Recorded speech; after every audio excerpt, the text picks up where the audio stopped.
kataya. Ratosha karadoza kataya. Matoshe karababaya sikatan. Ekotrave sharababaya sikatan. Mandoza karade redoza kataya.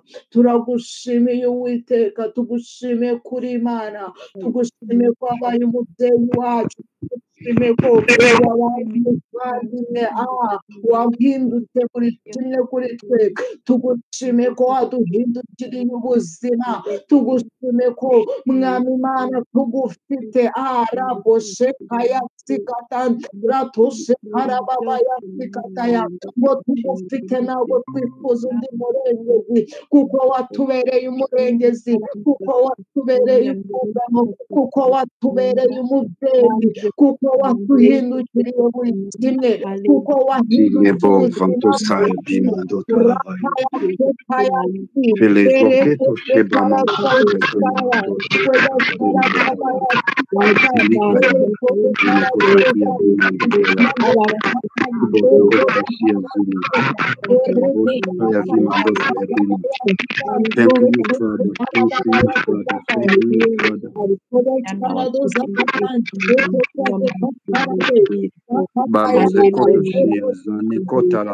Binde saya Antosha ya sini zilitoka ya zone kota la alabisha dimano saya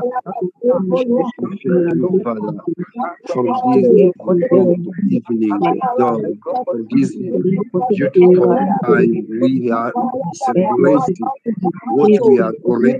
what we have already done by Jesus Christ. Please, Mira,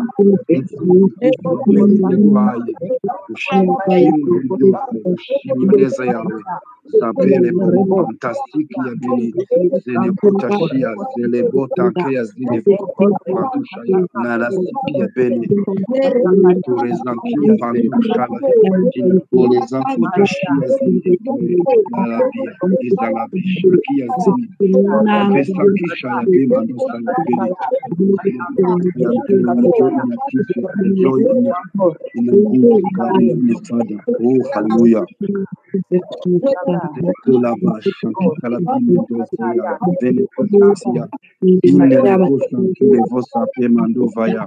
Shetore bosa mando bayasini zene kotala bayan zere bosha ya vini sakia libo sakita shia zene wandosa ya bene lela sakia sini ezone kotashia bando vasakia libo shakia vimandosa ya bimandova ya libo shaya sini etonsa mandosa ya bene kota zene kotashia bene chenko ya zine toshakia adele zakota la bi vene kotashiki ya zini zoke la disa la vishakia. Oh, hallelujah, hallelujah, hallelujah, hallelujah. Thank you for your mercy. Lela sikia zini pantosa vene kotaya mbaba kukutunzi bw'umukanuri ngokuru mutunzi imbabazi imbabazi utunzi ubwazo ziruta ibyaha byose abantu baba barakoze n'ibindi abazakora elebo shakita na bimandoza bimandosha ya bene onereza pita fifa soke ya zini patosha ya bini entose ya norebo shaki ya zini mandosa ya. It is amazing gospel how ujoba ibyaha by'abantu byose bakora n'abyazaza because in you there is no time, there is no time, in the eternity invade the time, meaning that has the power over time, is influence the time. Lebo shakita lima doba sikya so lebo tashia zene koya lebo sakita lebo shastia elebo marezo peta la vi ene kotaya zini kotashia zini kotarabi evo sankia zene kota shoki ya vene botaya bine kotalabaya vene tosakia zini zontesha bi ene kotalabaya vene bota ya zini zonkelo seko ya shantile bovan soke ya bin inkorevo ya shimandoda anerebo savini keta lila wa ya shinike zoye mandosha ya bini evo seke ya bini nekutasha lira bisa ya bini mandosa ya Zone pota la baya. Zene po shankia zini. Orebo shankita zebo na ya vini. Mwese. Jehovah tunanya mwiza. Woku joining at this platform. We call them. It's come to be in the blessing of the Son of God. The Son of God. Mile bosha kita la bimendoza viakia. Zene pota shia anorebo vankota si. Santere boya mene kota shia zini. Zene pota kia levo saya. Zini kota arabista vi mando shaya zini. Zene pota labi. Ni kota ya zini mando shaya bini etolebo. Zonketore azini ketalaba shule zonketa siya bini mando vaya. Benekota ankli elebo shala sini ketaya. Unerebo tankia zeni mande vasuke ya bini. Otashkia zini. Urebo sa benekota siya bini mendo shaya. Urebo shaya zini kota. Zini kota la vini kota ya bini mando sakia bini. It's your time to celebrate your glory, your glory, your glory. Azele bosha sini. Ale bosha mini mando vasuke bini. Bene pota sia ane bini mazonke ya shi. Zene pota ya bini mando shaki ya bini. Zone pota sia zi. Zone ta arajista ya bini mando shaya sini. Hallelujah, hallelujah, hallelujah. Zene bosha kia. Vanguta sikia bini. Zene pota ya bini. Zene pota la. Leko shaya sini. Zene pota pena. Zene tosia bini mando shaya. Zene pula sia kini. Zene pota la vasa ya bini. Zankuta la vi elikola. Shile bosa kia bini mando vasa kia bini. Zanota salbe. Shantile boya. Zene pula vaya. Zene pota kia zine mando vaya. Hallelujah, melebo shasini. Zene pota la vi mando shaya. Milebo ya vini keta sia bini. Zene pota shia vi mando ereboya. Bini soke tala vi mando vasoke ya vi mando shaya. Emile osa ya vi mando vasini. Elebo as the word is unchecked power, unchecked power. This one when people living in lack, living in want, we are here to celebrate what is created. We are created in Jesus Christ where we are. New creation, we live in the life of the Lord, of this earth. There is time when Christ, therefore Christ, there was some liars back in the time to escape anywhere, therefore any kind of the solution which come to erection of the word of this spirit to destroy Nerebo Shakita la Vini Ndova Sikia Zini Kanisipere Kota la Vini Zontesa la Vini Shakia Zene Kota la Vaya Shini Kota Vini Kota. Oh hallelujah, as the Pota Shia Pano Pesa Kea Vini Zone Kota Shia Zini Intala Libro Zavene Kota Shia Zini Zone Kota la Vini Andopea Vini Kota la Visha Nkola Sia Zene Kota la Vaya Vane Pasi Ankola Sia Zone Kota Shikia Zini Itore Botankia Vene Kota Sia Bima Andre Pasia Pini Ure Boshaya I experience and Adarebo to the spiritual growth and the Boshan Kita la Bima Andosaya pray for me revelation Ebo Fastikita Ebo Mandosa Kea Bene Kota la Baya Zene Kota Shia Bini Mezu Libro Zavesha Yasini Malebo Kano Sheketa la Bi Kano Kota la Bia Avonta Sikia Bini Zene Kota la Bi Shankite Lebo Zonke ya Bini Ezekia Bini Kota la Baya Zene Kota la Baya Zene Toshike ya Bini Bini Kota la Bini Mendo Shakia Bini Oh hallelujah Sankere Bo Zene Kota Sia Zini Ketore Boya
Thank you, Father. Thank you, Father. Thank you, Father.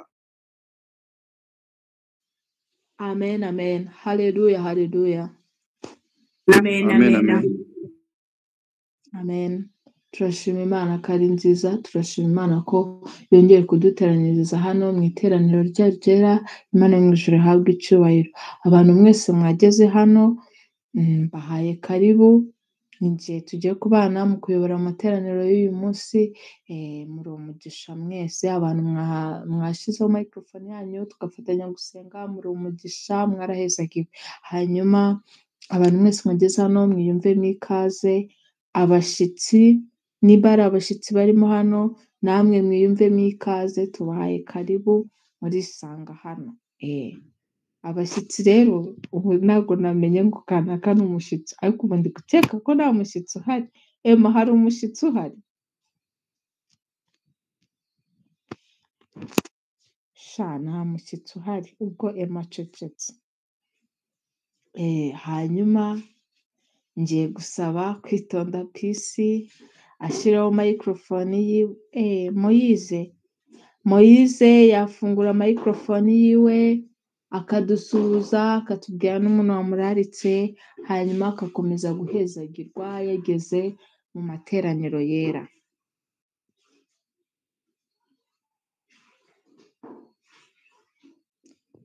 Moise, shyiraho microphone yawe dusuhuze.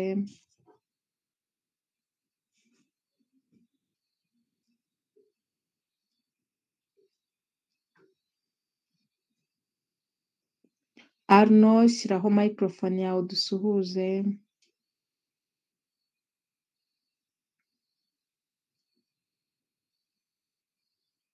Aba bashyitsi se ko badashaka gushyiraho microphone zabo, ntabwo bari kunyumva?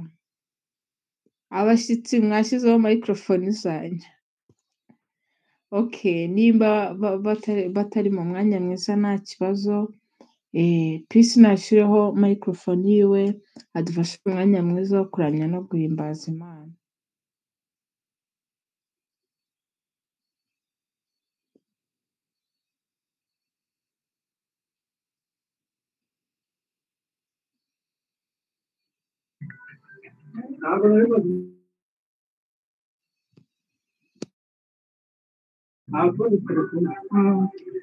Amen, amen. Imana ishimwe. Nimwihanganire gatoya, munyakiriye hari umuntu.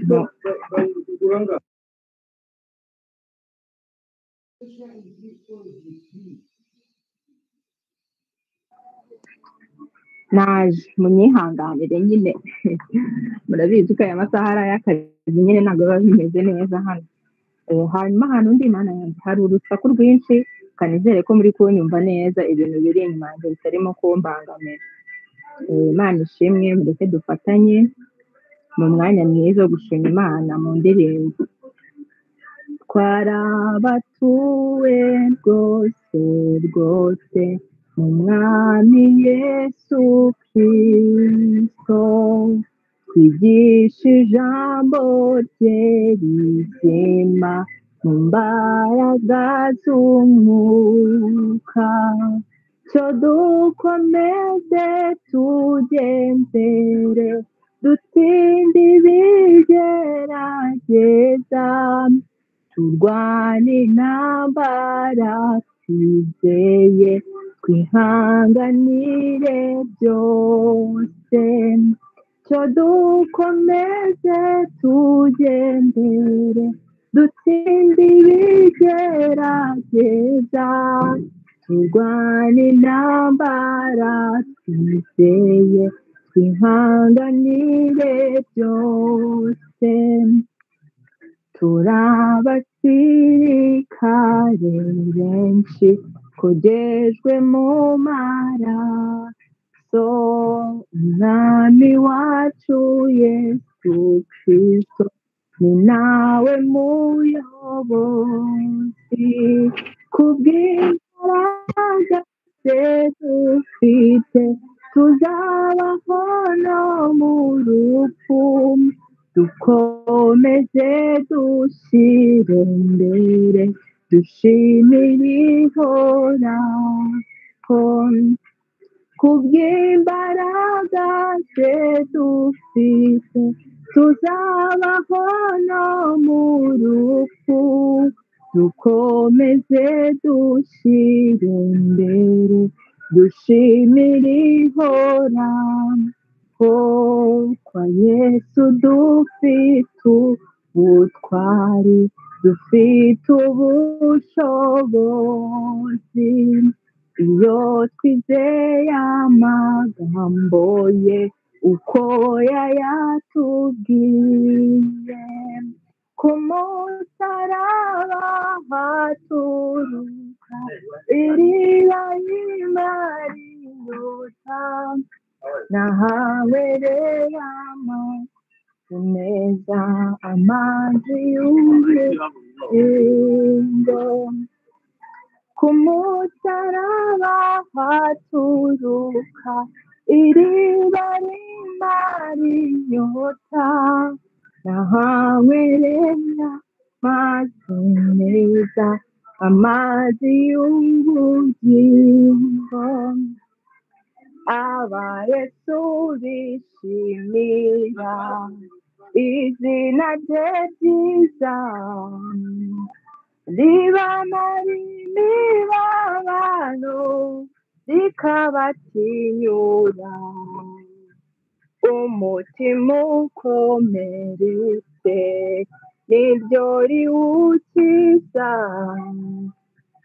ushongerera uhaza ntiruburindushyi niryo ngabo yanjye nziza ihora inkingira n'urutare nubakaho inzu yanjye itagwa n'urutare nubakaho inzu yanjye itagwa uri umutambyi nemera n'umwami untegeka n'umwungeri ujandagira n'inshuti nizera amen amen Imana ishimwe Imana ibereze umugisha nako muri migisha murakoze amen amen peace uri umugisha kandi urahezagiwe cyane urakoze kubwo kudufasha umwanya mwiza wo gushima Imana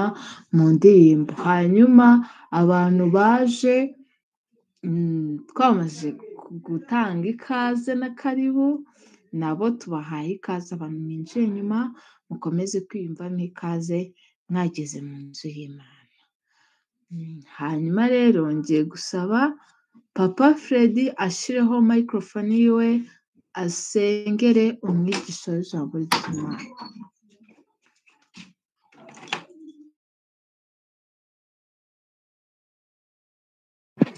Murakoze cyane adushimiye Imana data wa twese mwiza turagushimiye turaguhimbaje tugushimiye ineza yawe tugushimiye ubuntu bwawe tugushimiye urukundo ruhebuje tutabasha gusobanura rurenze uko twabasha kuruvuga rurenze uburyo abantu bagiye barutubwira ni urukundo ruhebuje kubera ko ruhebuje Pawulo yasanze nta bundi buryo na buke buriho asabira itorero aravuga ngo data wa twese ubaho umwuka w'ubwenge no guhishurirwa kugira ngo amaso y'imitima yabo ahweze icyo nicyo cyonyine ubwacyo turimo kubamo kugira ngo dusobanukirwe kuko muri Kristo Yesu uwo niwe kuzura kose k'Imana kose kwagaragariyemo kandi ni naho muriho twuzuriye nta kintu na kimwe gisigaye cyo kuzakora ku muntu ngo abashe kwishimirwa nawe cyangwa se abashe kubaho mu bwiza bwawe uretse kubasha guhishurirwa mwami mwiza rero ndagushimira ko uyu mwanya turimo dufata ni umwanya mwiza wo guhishurirwa tukamenya neza kuzura kwacu uko kwagenze kuzura kwacu uko kuri kandi tukitoza kuba nk'uko kuzura kwacu nta buzima buriho umeze nko gusaba cyangwa gutegereza ibizaza kuko already byamaze gusora muri Kristo we twakiriye twuzuriye muri we mwami mwiza nushimwe turaguhimbaje reka uyu mwanya rero ndasenze kugira ngo buri muntu wese yakire ijambo ryawe Pawulo niwe wabwiye abaheburayo arababwira ngo abo baryumvishije ijambo babwiwe ubutumwa babwumvishe nkatwe twese nyamara ntibigeze babwakirana umutima wizera ariko reka mwami mwiza kugira ngo buri wese wakira ijambo ryawe aryakirane umutima wizera ku bwaryo. Ryo rifite imbaraga, nta kibazo rifite, rifite ubushobozi, ribasha guhinguranya, ribasha kugenzura, iryo ubwaryo ryifitemo imbaraga. Mwami, ni umucyo umurika ahacuze umwijima, ni ijambo ubwaryo rishyira mu buryo ibitari mu buryo, ni ijambo rigorora ibitagoroye, kandi ni ijambo rihereza imbaraga udafite imbaraga. Kandi mwami wanjye rikabasha kumurika mu buryo ubwo ari bwo bwose. Reka umwana wawe uyu mwanya ukomeze kuba umuyoboro mwiza utugezaho inkuru nziza agakiza. Ijambo ryawe riravuga ngo ni byiza, dore erega ni byiza ibirenge bizanye inkuru nziza ku musozi. Mwamushimwe ko imisozi yacu igiye kwakira inkuru nziza. Ubwiza bwawe nibushimwe kandi bukomezwe muri twebwe. Nushimwe mu izina rya Yesu Kristo tubyambaje. Amen. Amen, amen. Mwigisha w'ijambo ry'Imana ry'uyu munsi ni karibu. Oh, praise the Lord. Hallelujah, hallelujah. Amen, amen. Amen. Ntacyo bitwaye rwose, wafungura mikrofone ukayikiriza. Hallelujah. Amen, amen, amen, amen. Man of God. We are very happy to Hallelujah, hallelujah. I told you, narabibabwiye ngo iyo nindamukanye y'abana b'Imana. Kera nayaga mbigisha nkababwira ngo niwumva umuntu ayiteye naho waba uri kuri moto ukumva niyo nyine. Ukumva niyo, si umuntu wasinze ngo asinde avuga haleluya, ukumva ni umuntu uri kuyitera imuvuyemo, byo yikiriza nyine. Ndaza kubibabwira ko ibyaca ari amena gusa. Imana ishimwe cyane. Nongeye kubiyegereza muri uyu mugoroba, nongeye kubaha karibu mu ijambo ry'Imana, nongeye kubiyekereza cyane. Imana ibaha umugisha mwinshi cyane, abavandimwe, inshuti, abashumba ni ababonye ba Norbert Marara. Norbert ni umushumba, mami Eugenie rwose nawe ndakwiyegereje cyane. Ni mwakira ikaze mu nzu y'Imana, n'abandi bari bugende baza. So hari topic ntajya ntumira cyane. Impano ubwo araza kunyuzaho aganyafu. Hari topic najya ntumira cyane kuko buriya struggling iyo turi kwiga like ibintu biri basic mu butumwa bwiza, nibyo ntumira abantu. Hari n'igihe mbahatira, igihe mujya mumbwira ngo bwiriza, nkahita mvuga ngo mwakira abashyitsi. Hari abantu ndi kuyobora mu rusengero, hari abantu bakeneye kuyoborwaho urusengero ruri, ni abantu batarizera, ni abantu bataramenya Yesu ko ari umwami n'umukiza, ni abantu bakiri mu byaha. Noneho iyo tumaze kuza mu rusengero tuba discipled, turigishwa.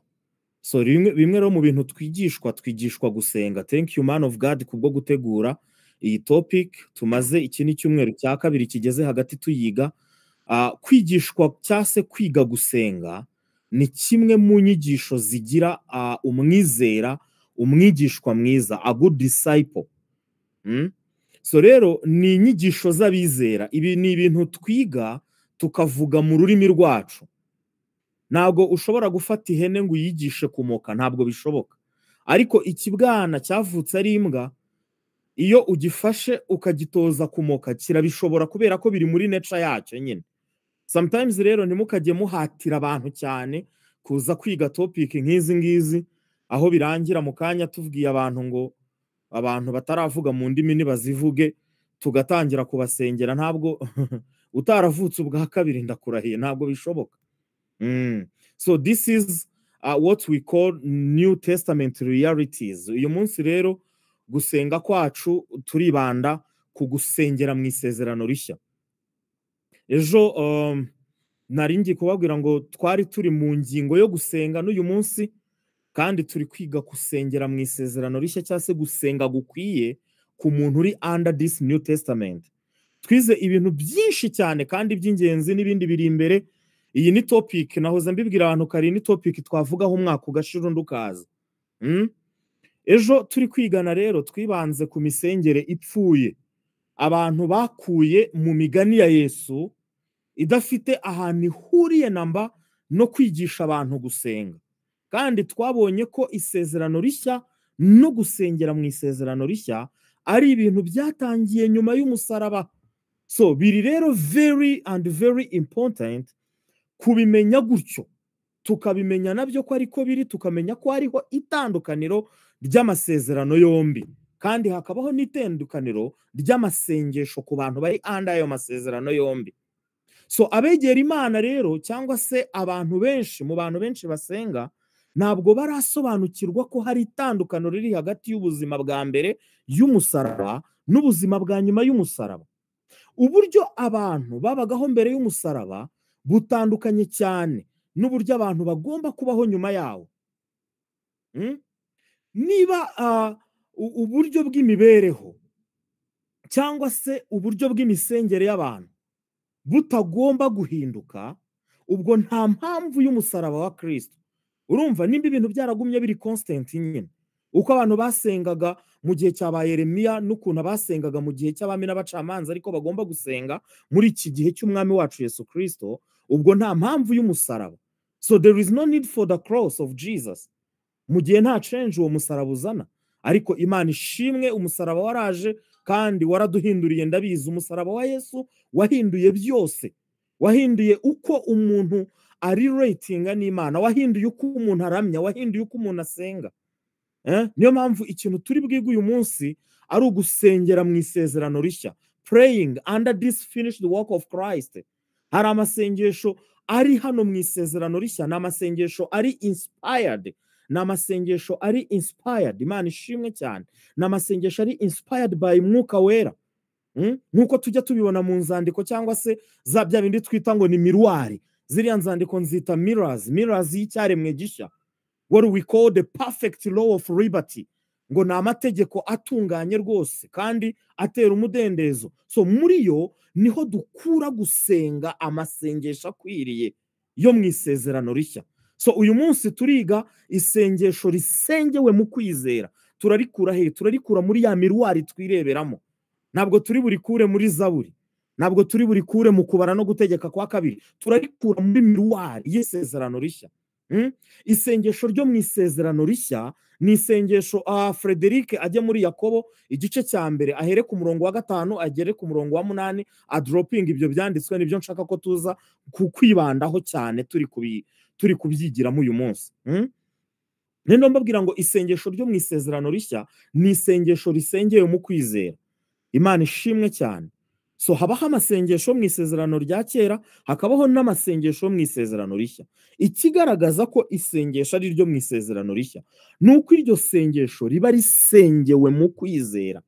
Narabibabwiye ejo, ndababwira ngo hariho kwizera abatubanjirije bari bafite, babaga biringira ibizaba batabibona, bitagaragarira amaso yabo. Twabonye ko ibyo bari biringiye ari Kristo, natwe uwo twiringira ni Kristo, ariko bo bamwiringiraga nk'uzaza, naho twebwe tumwizera nk'uwamaze kuza. Imana ishimwe cyane. Nago ndabona uzana icyanditswe Yakobo 1:5. Thank you so much. Igeze ku 8 ngo ariko niba hariho umuntu muri mwe ubuze ubwenge, abusaba Imana iha abantu bose itimana itishama, kandi azabuhabwa. Mwumve neza. Ariko rero asabe yizeye, ari ntacyo ashidikanya, kuko ushidikanya ameze nk'umuraba wo mu nyanja ujyanwa n'umuyaga ushushubikanywa. 7 aravuga ngo umeze atyo ye kwibwira ko azagira icyo ahabwa. Imana ishimwe cyane. Umeze atyo ye kwibwira ko azagira icyo ahabwa n'umwami Imana. For let no that a man think that he shall receive. Ahabwa hano muze kubibona neza, suko Imana itazagira ikimuha, ahubwo mu Cyongereza aravuga ngo let man think that he shall receive anything of the Lord. Ye kwibwira ko hari icyo azakira kivuye mu biganza by'Imana. 8 ngo kuko umuntu w'imitima ibiri anamuka mu nzira ze zose. This double minded guy anamuka mu nzira ze zose. Murabyiyumviye? Yakobo yaravuze ngo uwo muntu nasaba aramenye, first of all asabe yizeye, 2 ibyo asaba abisabire mu kwizera. ntabwo Yakobo, ntabwo Bibiliya ivuze ngo abisabishe kwizera. Listen to me well. There is a huge difference between asking something in faith and asking it by faith. So in the New Testament, we don't ask by faith. We ask in faith. Ntabwo mu Isezerano Rishya dusengesha kwizera, ahubwo dusengera mu kwizera. Kubera iki? Uwizera atuye mu kwizera. Munyumve neza. Kuko uwizera atuye mu kwizera, niyo mpamvu iteka ryose iyo uwizera ari gusenga cyangwa se iyo ari gusaba ikintu, abikorera muri pozisiyo ye nk'umwizera. You ask in your standing in Christ as a believer. Ntabwo twebwe dusengesha kwizera as a tool, nk'igikoresho kiri buze kudufasha gusaba data ibyo ataduhaye. Ahubwo dusengera mu kwizera, kuko mu kwizera niho hari pozisiyo, niyo pozisiyo duhagazemo. Imana ishimwe. Mu kwizera niyo pozisiyo duhagararanyemo n'Imana. So nuko rero ijambo hano riri kukubwira ngo menya iki, kandi uramenye uze kwirinda mu gusenga kwawe. Ntuze kuba uri a double minded guy, ntuze kuba uri umuntu ushidikanya. Ushidikanya iki? Ushidikanya ko waba uri muri Kristo cyangwa uri muri hanze ye. Iyo nabahaye ingero ntago mubyumva. Iyo ntarabahereza utuntu tw'ingero ntago mubyumva. Ushobora kwibaza se umuntu asenga ate ari hanze ya Kristo? Turi kumwe nanone? Munyereka akantu yuko turi kumwe mbakubita urugero. Imana ishimwe cyane. Okay. Nigeze gusengana n'umuvugabutumwa umwe n'icyera ngikizwa. Ewana rimwe nyine arasenga, navuga ni hariho abantu bazi kuyibwira koko, ndabemera cyane. Ariko ubwo nyine nanjye n'abantu twagendanaga nyine nagendaga mbigiraho, babantu ari abantu nita barora umudo banjye. Ayibwira akantu, nanjye ndavuga ntaka kantu nzakavugira ahandi adahari, atazagira ngo naramushishuye nshishura n'isengesho rye, kuko najyaga mwigiraho cyane uwo muvandimwe. Arasenga, twari turi mu butayu ahantu bita Samuduha. Arangije aravuga ngo Yesu we. Ndavuga nagiye kuyibwira koko. Aravuga ngo nibwiye ko ndi muri wowe. Nkubwira gake nongore ariko ntiwanyuma. Abararamye aravuga ngo ndararama ndasakuza ntiwanyitaho. Kandi uri mu ijuru ryawe ryera. Deja ubwo uwo muntu yarangije kwiyumva nkaho wari mu isi. Muri kunyumva neza? Naho Yesu akaba ari mu ijuru. Iyo niyo bita double minded. Iyo niyo double mind. Arangije ahita yurira igiti, arengaho yurira igiti cy'umunyinya cyari gihari ahantu abantu basengeye mu butayu bwa Samuduha, murakizi. Aragenda arurira agera mu bushorishori hejuru cyane. Ibyo ntabwo nari kubikora kuko kurira ibiti byarananiye nyine, na ya sayizi yanjye murayizi nyine. Arangije amaze kurira igiti aravuga ngo Yesu we, ngo dore noneho nyitegereza naje. Aravuga ngo ubu ndi hagati na hagati. Aravuga ngo sindi mu isi sindi no mu ijuru, ubu ndi mu kirere. Kabaye triple minded. Imitima none ibaye itatu. Yakobo ntabwo yari azi ko avuga ibintu bya double minded, avuga abantu b'imitima ibiri. Ntabwo yari azi ko mu Rwanda hazaza abandi bavuga butumwa bakazana this technology. Ni ibintu turi kugenda twivumbura mu minsi ya none. Please following ijambo ry'Imana hano. Ndakwinginze following ijambo ry'Imana hano. Bibiliya iravuze ngo ntushidikanye. Ntushidikanye iki? Ntushidikanye niba Imana izagusubiza cyangwa itazabikora cyangwa izabikora. Ntushidikanye ukeke cyangwa se wibwire ko waba uri mwiza, cyangwa se ukaba utayitunganiye ku buryo yakwemera ikaguha ku migisha yayo, cyangwa se igasanga udashyitse utari good enough ku buryo nawe nyine utahabwa ibyo wayisabye. Ngo buriya nyine ngo mwene data ngo reka mbabwire ngo mujye mureka tumenye Imana please. Ngo tujye tumenya Imana, ngo impamvu nyine itaguhaye biriya bintu wasengeye wasabaga ngo nuko ukiri muto mu gakiza. Ngo none se ngo wese uri umubyeyi? Ati yego rwose ndi umubyeyi. None we wakwemerera umwana wawe ko yirirwa agendana umusumari agatunga umusumari? Atereka reka ntago nawumu. Erega nyine yanawukoza muri purize y'amashanyarazi akamufata. Imana nayo rero niko imeze, iba yabibonye ikabona ko ukiri muto ikakurinda mbega ibintu by'imisumari kugira ngo utazayikoza muri purize iyi myaka yose wabereye uruhinja, ku buryo so mu ijuru atagutrustinga n'umusumari. Ubu koko ntuzi ko umusumari bawukubita mu rukuta bakawumanikaho imyenda? ubu uri umwana wo guta umutsima naratangaye ubanze mu Mana honyine ariho hantu abantu bavuka ari impinja bagakura ari impinja bakazarinda basaza ari impinja. Bigenze ute ushingira kucyo usubiza. Umva nyine ubwo ngubwo iyo watangiye gucanganyukirwa ibintu by'Imana byagucanze uko niko utangira kuririmba. Mbese ijwi ryanjye ngo ryaba rikugeraho, nari nzi ku isoko y'imigisha nta n'umwe uyihezwaho. Mbese n'iki mwami nakora ngo ureke nanjye mvomeho, abo tugusangiye nk'umubyeyi bapfukamye bashima, njyeweho na n'ubu nkisaba. Mwami we sinzi igihe uzanyumvira. Another wahala.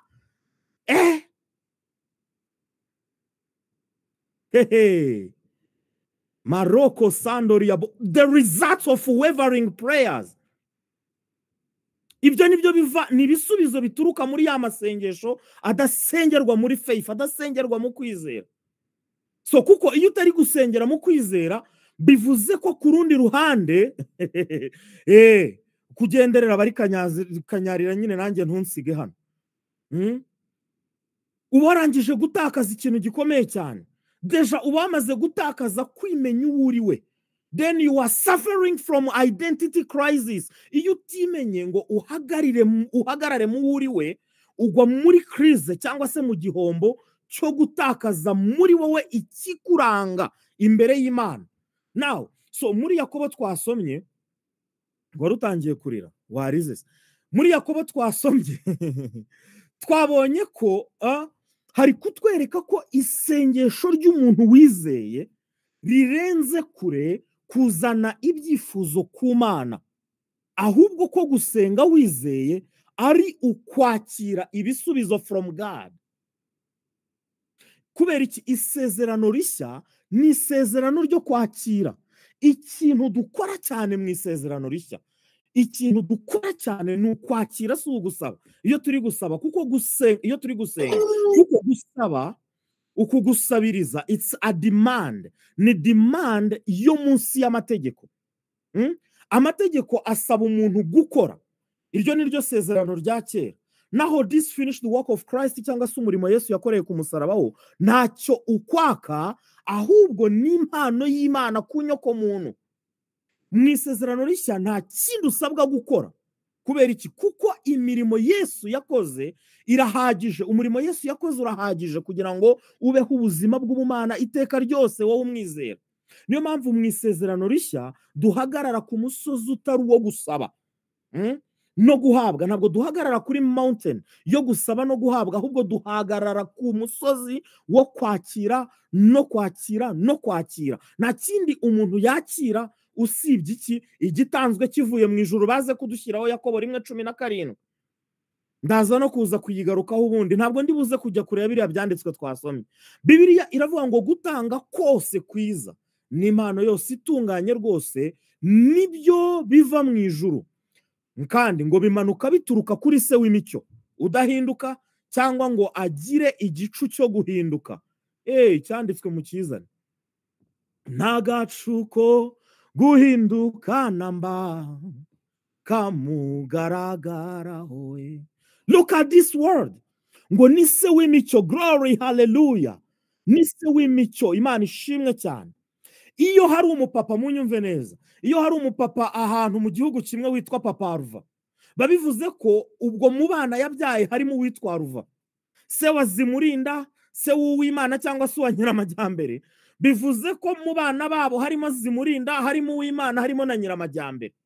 None ngo twe mwumve mutega amatwi, ngiyo dusenga ngo twakira impano yose itunganye iva mu ijuru kuri se utari se w'amajyambere.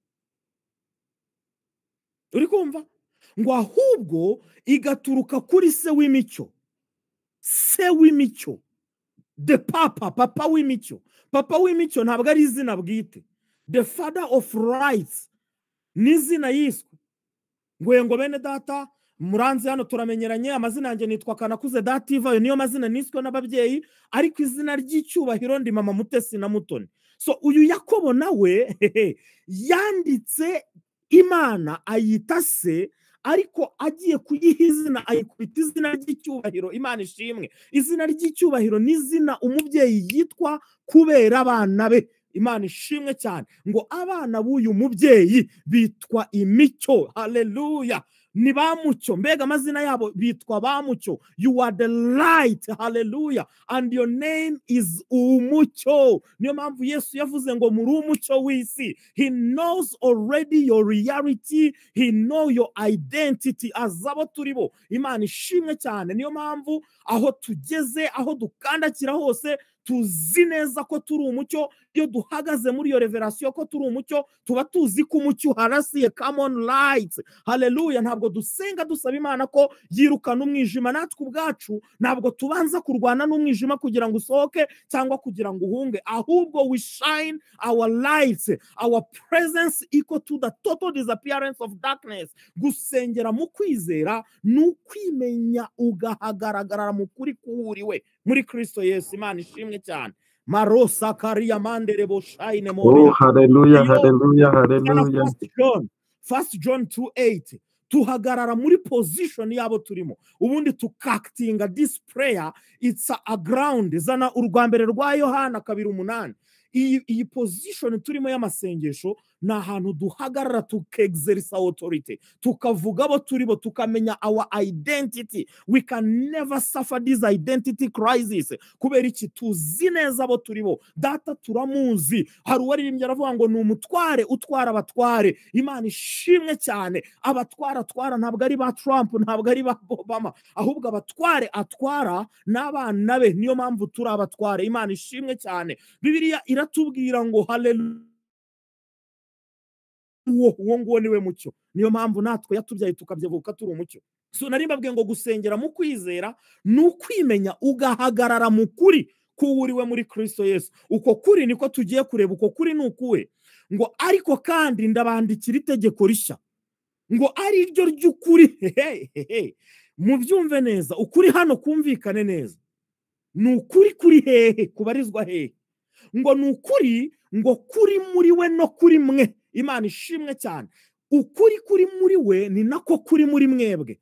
Ngo ni ukuhe rero? Ngo nuko umwijima ushize, haleluya, ngo umucyo w'ukuri ukaba umaze kurasa. Nagira ngo mbabwire ngo habaho imicyo hakabaho n'umucyo. Umucyo w'ukuri ni umaze kurasa, kandi uwo mucyo ni ukuri kuri muri twebwe. Nimba hari presence y'umwijima muri aka kanya, ikaba iri in any area of your life, nimba hari presence y'umwijima muri mariage yawe, nimba hari iri mu masomo no mu mashuri yawe, ikaba iri mu kazi kawe, nimba hari presence y'umwijima iri muri health yawe, uyu munsi ndashininga, ndatangaza umucyo mu buzima bwawe mu izina rya Yesu Kristo. Nagira ngo ngutangarize ngo umucyo n'umwijima ntibishobora kubana. Go and shine your light. Hallelujah. I receive it in the name of Jesus. There is no more darkness. Maroko Sanderebo Shine Moria. Yohana 8:12 Yesu aravuga ngo ninjye mucyo w'isi. Haleluya. Aravuga ngo unkurikira ntazagenda mu mwijima na hato, ngo ahubwo azaba afite umucyo w'ubugingo. Oh mareke bosaya la mandere bosaine, ngo azaba afite umucyo w'ubugingo. I have this light of life. Hey, in the name of Jesus Christ, there is no more darkness in my ways. There is no more struggle. I have moved. The glory, oh, upward and forward is my journey. There is no more coming back. I have the life of God in me. Hey, oh, that's how we pray. Uko niko dusenga. Uko niko dusenga duhagaze muri identite yabo turibo muri Kristo Yesu. Bibe mwuzuye nibyo nawe wahawe, nibyo wakiriye. Brother John yarabivuze aravuga ngo n'ubuntu busimbura ubundi. Grace upon grace, Marcos Sheberekari Amandere Bosaine. You are in the receiving testament. Buri kintu cyose kiri muri we nicyo nawe wakiriye. Imana ishimwe cyane. Marakabaya senderebo. Uko niko dusenga, my sister, my We brother, receive it in the name of Jesus. according as his divine power has given to us all things that appertain unto life and godliness through the knowledge of him that has called us to glory and virtue. Ni 2 Peter 1:3. ngo imbaraga z'ubumana bwayo ngo zatugabiye ibintu byose bizana ubugingo no kubaha Imana, ngo tubiheshejwe no kumenya neza uwaduhamagarishije ubwiza bwe n'ingeso ze nziza. Hallelujah. We are partakers of his glory and his virtue. Imana ishimwe cyane. Murabyumvishije se? Biravuze ngo tubiheshwa no kumenya neza uwaduhamagarishije ubwiza bwe n'ingeso ze nziza. Nagira ngo mabwire ngo nta muntu wakira icyo atazi. Niyo agihawe atakizi, ndi kuvuga ngo iyo akivukanye ntabwo icyo kintu kimugirira umumaro kuko batazi icyo ari cyo. Bibiliya iravuga ngo naho twe kubwo kumenya Kristo ngo buri kintu cyose kizana ubugingo, buri kintu cyose kizana ubumana muri twe ngo twaracyakiriye. Haleluya. Iyo dusenga rero ngo duhagarara aho hantu, aho nyine niho twavukiye. Imana ishimwe. Aho niho twaherewe inkingo zose, aho niho twabaruriwe, aho niho irangamuntu yacu yasohokeye, kuko irangamimerere n'irangamiterere ryacu ryanditswe muri we. Niwe wacu, niwe mucyo wacu, niwe bugingo bwacu. Jambo riravuga ngo niwe giti cy'ubugingo. I am a partaker. Hallelujah. Glory. I am a partaker of his flesh and of his blood. Glory to God. Hallelujah. Le moroko sari yamande rebosain. Ngo nuko rero niko ijambo ry'Imana rivuga mu Baheburayo 2:14 ngo nkuko abana ngo bahuje umubiri n'amaraso ngo niko nawe ubwe yahuje ibyo nabo. Hey, we are partakers. Ngo yahuje umubiri n'amaraso natwe. As he is, we are in this world. As he is, so we are in this world. Glory, hallelujah. We are the members of his body. We are the members of his flesh, even of his bones. Abefeso 5:30 ngo turi ingingo ze, ngo turi ingingo z'umubiri we. Muri King James Version haravuga ngo turi ingingo z'umubiri we, tukaba ingingo z'inyama ze n'iz'amagufwa ye byose. That's who we are, my brother, my sister. Lebrasa kori yamandere boshekeri yamandere bone. Imana ishimwe cyane. Stand there. Ndikubabwira ngo muhagarare hariya rero. Nari mvuze Abaheburayo 2:14 n'Abefeso 5:30. Frederick ari kwishyira. You have to stand there. Ugomba guhagarara kuri we. Uko niko umukristo asengera mu kwizera. Nagira ngo nkubwire ngo iyo uhagaze aho hantu nyine, gusenga kwawe, kujya gusenga kwawe guhita guhinduka kujya kwenjoyinga ibyawe. Ntago mubyumvishije. Iyo wamaze kwisobanukirwa ugahagarara mu kwizera, ugahagarara kuri yo identity, kujya gusenga kwawe guhinduka kujya kwenjoyinga. That's why prayer, isengesho ridahinduka ikintu kiri bawadi muri wowe. Nukujya kwakira ibintu birimo, nukujya kwakira muri soul yawe no muri body yawe ibyo usanzwe utunze mu mwuka wawe. Hey, ibya data byose ni ibyawe. All things of my Father are mine, in the name of Jesus. Imana ishimwe cyane. Yakobo rero mu kwandika kwe, ndagira ngo twigure urwandiko rwa Yakobo. Yabaye clear cyane ku kintu gituma uyu mwene data kituma hora saba ntasubize. Munyumve neza. Ntabwo yavuze ko hari umuntu uzasaba maze Imana ntimusubize. Nkaya ndirimbo nahoze mbaririmbira kare ya Murava. Ahubwo yavuze ku muntu usaba agahora asaba ntiyakire. Bibiliya iravuga ngo ariko rero asabe yizeye ntacyo ashidikanyaho. Then asobanura gushidikanya ko ari ukugira imitima ibiri, being of double minded, ku murongo wa 8. Iri jambo niryo nshaka kwigisha uyu munsi. Ijambo gushidikanya cyangwa se diakrino mu Kigiriki ni iki? Nukujudginga cyangwa se nuguca urubanza ugatandukanya ibintu bibiri cyangwa ugatandukanya ibitekerezo bibiri. Kavuga ngo ese Imana iransubiza cyangwa ntisubiza. Urumva gusubiza no kudasubiza ni ibintu bitandukanye. Kimwe kiri au contraire, kiri opposite y'ikindi. Nabanyitunganiye se cyangwa sinyitunganiye. Imana ibikore cyangwa ibyihorere. iyi Mana irakomeye cyangwa ntikomeye, irashoboye cyangwa ntishoboye. That's diacrino.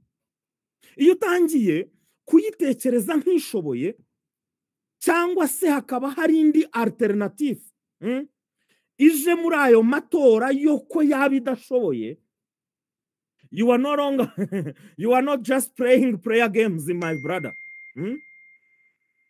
Uri kumva? Iyo uri muri ibyo bintu ntabwo uba uri gusenga, ntabwo uba uri gukoresha, uba uri gukina imikino itariyo. Uba uri gukina imikino itariyo.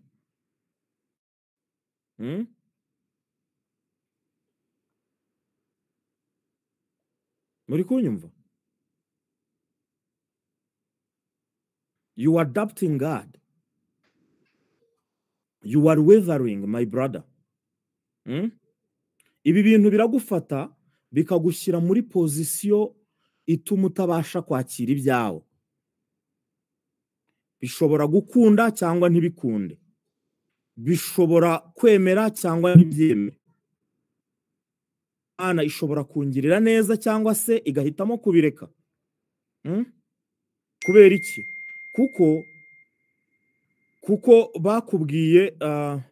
Kuko bakubwirije ko ishobora kuguha ubutunzi cyangwa se ikakwicisha inzara. Barakubwiye ngo nibwo bumana bwayo. Nibwo bumana bwayo. Yakugira umukungu cyangwa ikaguhirimbiza, nibwo bumana bwayo. Yaguhetaje cyangwa bakayiteza cyamunara, nibwo bumana bwayo. Ishobora guceceka mu bibazo byawe kandi igeze kuri bikemura, nibwo bubwana bwayo. Utumye nibuka isura ya mugabo. Nonsense, useless songs. So abantu bandika biriya bintu rero bakabiririmba nk'izo zose nyine bajye bakorwa n'isoni, kuko iyo si Imana ntabwo ari uko Imana imeze. Diacrino, iri ni ijambo ryo gushidikanya. Diacrino ryongeye gukoreshwa mu gitabo cya Yakobo mu bice 2 ku murongo wa 24, baze kuwuduhereza ndaje nkuvugeho. Ngo mbese iyo mugenje mutyo, Yakobo 2:4, ngo iyo mugenje mutyo ntimuba mwirobanuye, ngo mukaba abacamanza batekereza ibidakwiriye. So turi kudiringa hano na ishu yo gushidikanya hagati y'ibintu bibiri, kugira ngo tumenye ikizima cyangwa se icy'ukuri. Wowe ugomba guhagararaho, bityo ugahora ahantu, ukava ahantu hameze nko mu cyaragati ugahagarara ku kintu kizima. Iyo niyo bita diacrino. Twongera kuribona muri Yuda 1 ku murongo wa 9. Yuda 1:9. Soft version ubwo ni Yuda 9, kubera ko muri hard version, soft version ni igira igice, ariko version ziri hard copy nta gice kibamo. Haranditswe ngo nyamara Mikayeli ariwe marayika ukomeye, ubwo yatonganaga na Satani agira impaka nawe ku ntumbi ya Mose, ntiyahangaye kumucira urubanza amuvuma, ahubwo yaramubwiye ati umwami Imana iguhane. Mikayeli ntabwo yabaye nk'uca urubanza rw'ibintu bibiri. Ntabwo yabwiye iteraniro ngo Uwiteka hane Satani cyangwa mwihorere. Mikayeli yabaye specific ku kintu kimwe, aravuga ngo umwami Imana iguhane. May God devil period. So ikibazo mfite hano, niba marayika utaracunguwe azi kuba specific, niki gituma mwene data wavutse ubwa kabiri wabyawe n'Imana ashidikanya kuri kamere y'Imana, cyangwa we ngo ashidikanye kuba ari we muri Kristo? Nibyo Yakobo rero yasobanuye mu mirongo twasomye, abo umurongo wa 5, wa 6 n'uwa 7 mu gice cya mbere. Yerekanye ko gushidikanya bijyana iteka no kutizera. Wavering, struggling, waveringa ni unbelief mu bundi buryo. So ndabizi abantu benshi, namwe murimo, hari abantu benshi bazi ko kutizera ari absence, ari absence yo kwizera. Ariko ngira ngo nukubera ko wenda ikinyarwanda cyacu gikennye amagambo. Mu Cyongereza ijambo unbelief ritandukanye na disbelief. Umuntu ashobora kugira kwizera akanagira kutizera uko icyarimwe. Nyumva neza, ndashaka kubisobanura. Nyumva neza, kwizera no kutizera. Fred, jya muri Mariko 9 umpereze umurongo wa 24 ariko uze kuguma muri Mariko 9 hari akantu nshaka kwigishirizamo. Kwizera no kutizera sometimes twe tubyita gushidikanya. Kutizera tukwita gushidikanya, ariko uko kutizera cyangwa uko kushidikanya no kutizera ntabwo biba ahantu hamwe, ntabwo bituye hamwe. Kwizera kuba mu mutima w'umuntu, within your spirit as a gift from God, naho kutizera cyangwa se gushidikanya ko bikaba mu bitekerezo byawe. Thank you brother. Umurongo wa 24 haravuze ngo uwo mwanya se wo mwana avuga cyane ati ndizeye nkiza kutizera. Lord, I believe, help thou mine unbelief. So believe and unbelief turabibona at the same time within the same person in front of Jesus. Ariko nta hantu tubona Yesu ari kumubwira ngo have ibyo ntibibaho. Kwizera no kutizera ntabwo bijyana, ibyo ntibibaho. Ntabwo Yesu yamuri byukinze. Niye mpamvu atamuri byukinze? Nuko Yesu azi ko kwizera kuzanwa no kumva iki, kumva ijambo rye, naho kutizera ko kukazanwa no kumva ibindi bitari ijambo rya Kristo nyine. Kandi akenshi ibi bintu bitari ijambo rya Kristo byigishwa cyangwa se bikavugwa nk'aho ari ijambo ry'Imana. Bya bindi nahoze mbabwira bya bipolar character of God, aka kantu mukabike neza ahantu ndaza kukifashisha imbere, ibintu by'uko Imana ifite amakarakteri anyuranye, ifite nature ihindagurika nyine, ikaba iri Imana itari stable, ikaba ari Imana nyine tutapredictinga ngo tumenye ikitekereza cyangwa tumenye ukwiri. Ni Imana nyine ifite impande ebyiri muri natire yayo cyangwa kamere yayo. Imana yica igakiza, Imana ishyira kuzima igakurayo, Imana utamenya niba ikwishimiye cyangwa se kurakariye muri ako kanya. Iyo Mana nyine like uko ukomeza kuyibwirwa ugera ngo kakira amakuru mabi kuri yo. Schizophrenia thought. Mayi nk'icyongereza. So bene data rero bajyaga batwigisha mu myaka nka 13 ishize gutyo 12 bakatubwira ati nujya gusenga, reka mbabwire ukuntu bayitwigishije iyi Mana, ikakubwira ngo mwana w'umuntu we, ubwo ni umuntu uri kuguhanurira, ati nushaka ujye uhita ufata ibihe usenge, wongere uyishakeho umubano, wongere ugirane isano nayo, kuko ibimaze kukujugunya iba yakurejectinze, iba yakwihakanye kabisa, iba yagusubije kwa so wo mwisi. Ngo ariko ngo nikubwira ngo mva mwana wanjye, yako kajambo ka mwana wanjye ipfa kubikwishimira gusa, upfa kuba ikubwiye ngo mwana wanjye ngo uzajye ugenda wigire muri kantine ubundi wigurire cya soda muvandimwe, aho hantu aho burimo neza, ubuhagaze ubufitinga neza. Ikibazo rero kikaba ari uko mu gitondo ikwisa umwana wayo, then kumugoroba ikakwita umwana w'umuntu my lord. Ukibaza ikintu wayikoreye bikagucanga, twari twaragowe. Ubu rero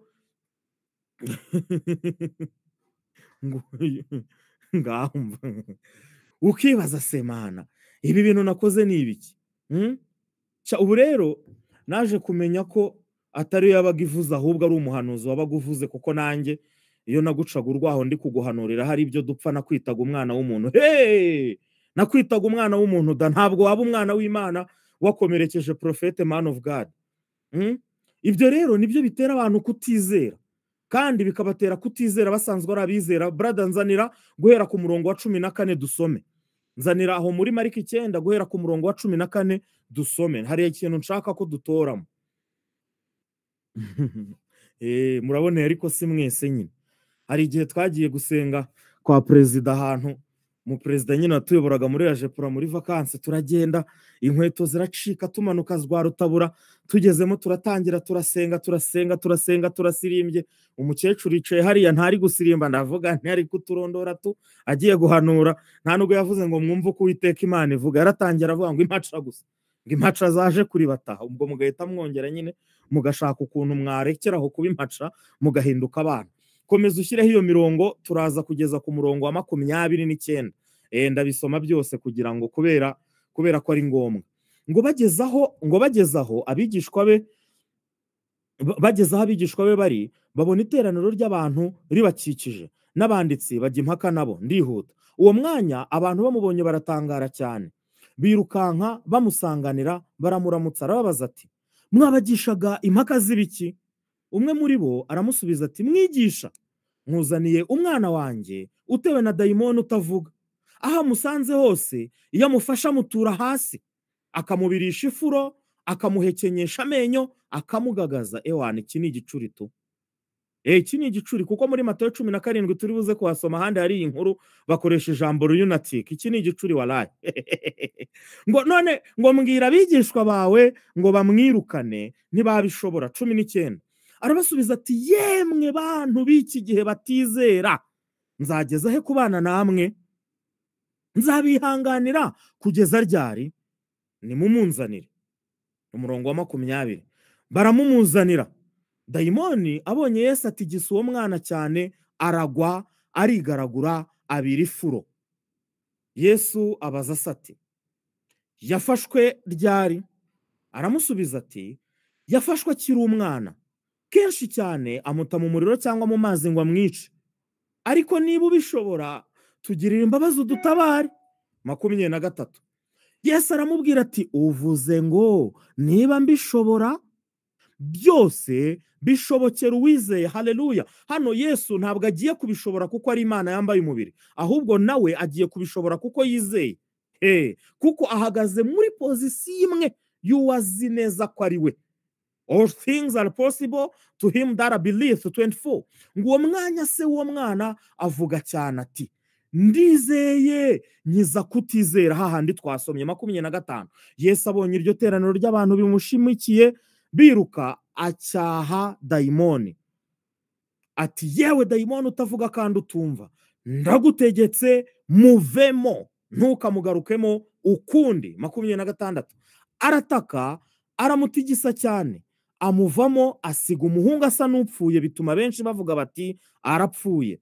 Yesu amufata ukuboko, arahagarara, yinjiye mu nzu. Hano ni nyuma story irangiye. Abigishwa be babonye ko biherereye baramubaza bati, niki cyatumye twebwe tutashoboye kumwirukana? Good, hano nashakaga. Niki cyatumye twebwe tutashoboye kumwirukana? Mbega ko twahereye ijoro ryose amagambo wakoresheje niyo natwe twakoresheje. Ariko niki cyatumye tudashobora kumwirukana? Ku murongo 29 arabasubiza ati, benuwo ntavanwamo n'ikindi keretse gusenga no kwiyiriza ubusa. He said unto them, this kind can come forth by nothing but by prayer and fasting. This kind. Which kind? It is not the kind of demons. Ntabwo Yesu ari kuvuga ubwoko bw'abadayimoni bukomeye cyane turi kugusenga, ku buryo budakurwamo n'izina rya Yesu, ahubwo bigasaba kubanza gusenga ukabanza kwiyiriza ubusa. Reba neza umwami Yesu, brother, ngira muri Matayo 17 unzanire 17 ugeze nko kuri 21. Aho ndashaka mwitegereze neza. Yesu ntabwo akiri kuvuga kuri dayimoni, ahubwo ari kuvuga ku gushidikanya, ari kuvuga ku kutizera kwa kundi kuzanwa no kumva ibitari ijambo ry'Imana. Ari kuvuga kuri unbelief. Nababwiye ko atari Matayo nyine Mariko wanditse iyi story yonyine gusa, dore na Matayo yarayanditse. Reka turebe no kwa Matayo 17 ngo aramusubiza ati, yemwe bantu b'iki gihe biyobagiza batizera, nzageze kubana namwe, nzabihanganira kugeza ryari mu munzanire. Hano 18 ngo Yesu aramucyaha dayimoni amuvamo, umuhungu aherako arakira. Maze abigishwa begera Yesu biherereye bati, niki cyatumye twebwe bitunanira kumwirukana? 20 rero arabasubiza ati, nukwizera kwanyu guke, because of your unbelief. Iyi unbelief niyo ari buze gusubiraho ku murongo wa 21. Mujye musoma Bibiliya neza mwitonze. Kwizera guke ntabwo kubaho, ni unbelief niyo bahinduye kwizera guke mu Kinyarwanda, ariko ni ugushidikanya. Uku ni ukutizera, ni unbelief. Matayo yanditse iyi nkuru kugira ngo abantu batazaba misreaded bakibwira ko kwiyiriza ubusa ari byo byirukana dayimoni. Ashyiramo ino nteruro hagati, niyo mpamvu muri original version iri mu makorade, even no muri King James version mfite imbere yanjye naho harimo utuntu tw'utwungarizo, nimba ari utwuguruzo. Yesu avuga ngo iki rero? Aravuga ngo ndababwira ukuri yuko mwaba mufite kwizera. Ari kuvuga kwizera no kutizera. Mwaba mufite kwizera kungana n'akabuto ka sinapi. Ni ukuvuga ngo ukwizera ntabwo kujya kuba guke naho kaba kungana nk'akabuto ka sinapi gushobora kuguhereza job done.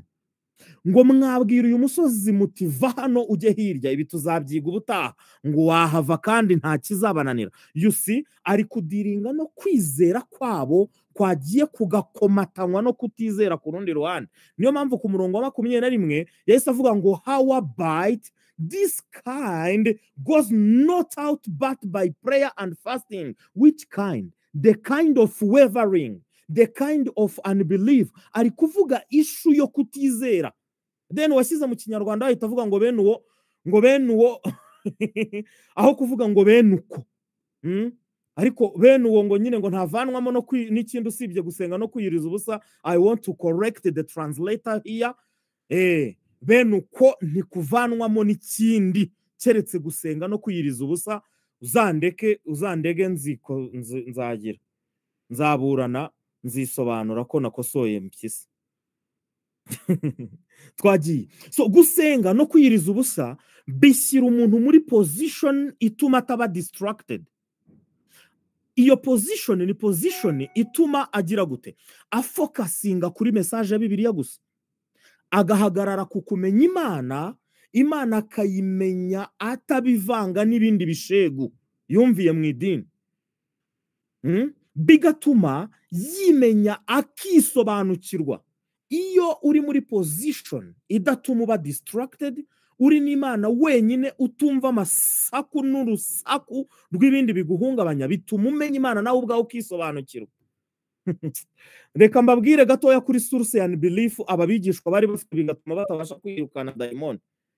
Mbivuge se cyambyihorere? Munyereke nimba mubishaka, mubanze mu nyinginge mu bivuge. Niyo nyine, niyo ngiyo, niyo kubivuga cyangwa nkabireka, iyo niyo bita wavering. So ngomba kubivuga rero mu izina rya Yesu, tugasenya iyi kutizera kose uko ariko kose mu izina rya Yesu. Biravuga ngo igiti cyose data atateye kizagira gute, kizarandurwa. So hari ukuntu umuntu yajyaga afatwa n'igicuri, ubundi twaba turi hafi ye tweta tumutererana tugahunga. Wanamuhungiza ukabikora wifashe ku zuru uri muri distance ngo adahumeka bikagufata. Ubwo ko guhumeka nyine muri bakuru namwe mwakumvisha. Rimwe rero ni igitumba muri kaminuza baramuruza ngo pastor we, ngo wa musore mubana muri room igicuri kiramufasha. Ngo kandi pastor ngo kimufata ngo buri gihe yari muri examen ya nyuma kugira ngo azasibire. Niyo mpamvu na segonderi yayize imyaka myinshi. Rega buri yatangiye ishuri imbere yanyu, ariko ubwo yigaga inyuma yanjye nyine, yiga mu wa mbere niga mu wa kabiri. Ewana mpita mbabwira ati nimba rero buri gihe kimufata muri examen ya nyuma, abo ni daimoni ziwabo, ngiye kuzishwiragiza mu izina rya Yesu. Ubwo mpita njyayo, ariko ngenda kwirukana izo daimoni nuzuye ubwoba bwinshi we. Nari ndimo mvuga ngo nk'ubu koko agize gutya agahumeka mwa bantu mwe, bikamfata nanjye nkaba nituye hasi sinaba nsebye. Banange. Sha kubw'amahirwe ngeze imbere ya horo bari gumo, nsanga dean of student yahageze ari kumwe n'abakuru wa ruje. Ndavuga ni mwa bantu mwe murabibona rero yagize mu maboko y'abayobozi, kandi abari abayobozi ntago bemera ibintu byo gusenga. Ubu nta kintu nakora nyine, ariko nari ndi gushima Imana mu mutima wanjye ariza haleluya. Kwizera rero kuzanwa no kumva ijambo rya Kristo, right? Kutizera kukazanwa no kumva cyangwa se kubwirwa kw'igicuri cyandurira mu mpeko mbi. Cyandurira mu mpumeko mbi. Mukajya kwirukana daimoni muri Esiteri, itangazo rya mbere mukihagera ngo umuntu wese uzi ko afite icyaha muri we, please nasohoke, kuko iyo daimoni avuye mu muntu ashaka undi uri hafi aho ngaho utiboneje neza uko bikwiriye. Mbega umuntu ufite icyaha muri we utatuye neza, daimoni zikamwinjiramo.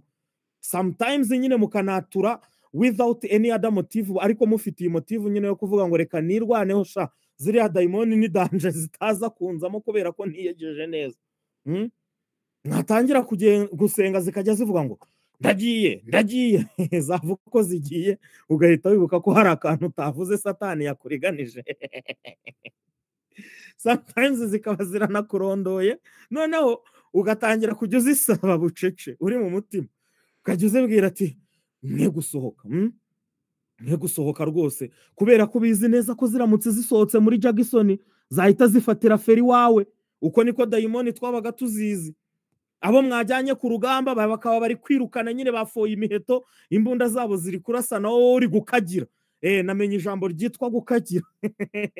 Ukajya ukagira ugakagirira mu mutima, ukajya uvuga uti oya mumugumemo sha mumugumemo, ariko nyine mwe gukomeza kumubabaza, mwe gukomeza kumuruma ururimi. Sipiriyani rero twiganaga nawe tukaba twajyanye, akaba ari kuwevaringa we, ubwoba bukaba bwamwishe, ukajya kumva wamwegera ukumva ari kuzinginga, akazibwira ati dayimoni koko mwamubabariye koko mugasohoka, mwamubabariye koko mugatuza, basi nimba mumugumyemo mukareka kumubabaza koko igihe mwahereye, uzi ko muri abana.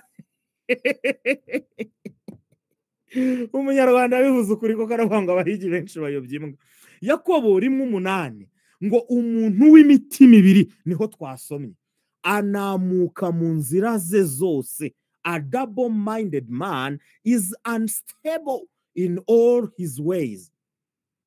That's the unbelief of disciples. Yes, aravuga ngo rero this kind goes not out but by prayer and fasting. So my brother, my sister, when you are dealing with this issue of unbelief, make sure that prayer and fasting is your life.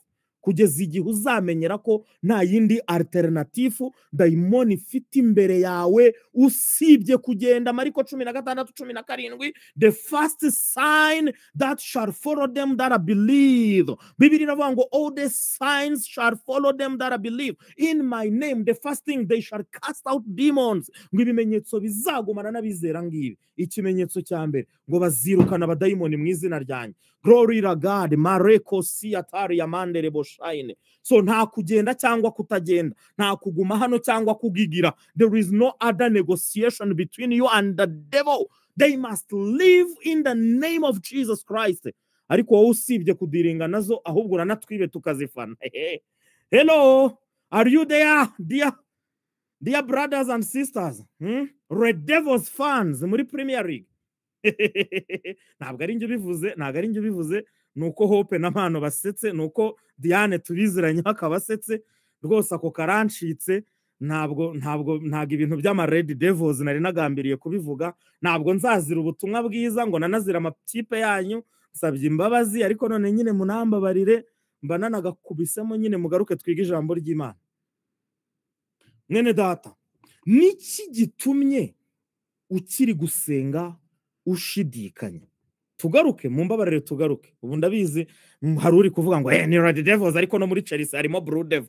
Ntago ari ibyo rwose byanzanye, mumbabarire. Ndashaka gusubira kuri cya cyanditswe twahereho cya mbere, Yakobo 1:5-6. Reka mbasomere. Haranditswe ngo ariko niba hariho umuntu muri mu buzu ubwenge, abusaba Imana iha abantu bose itimana itishama, kandi azagira gute? Azabuhabwa.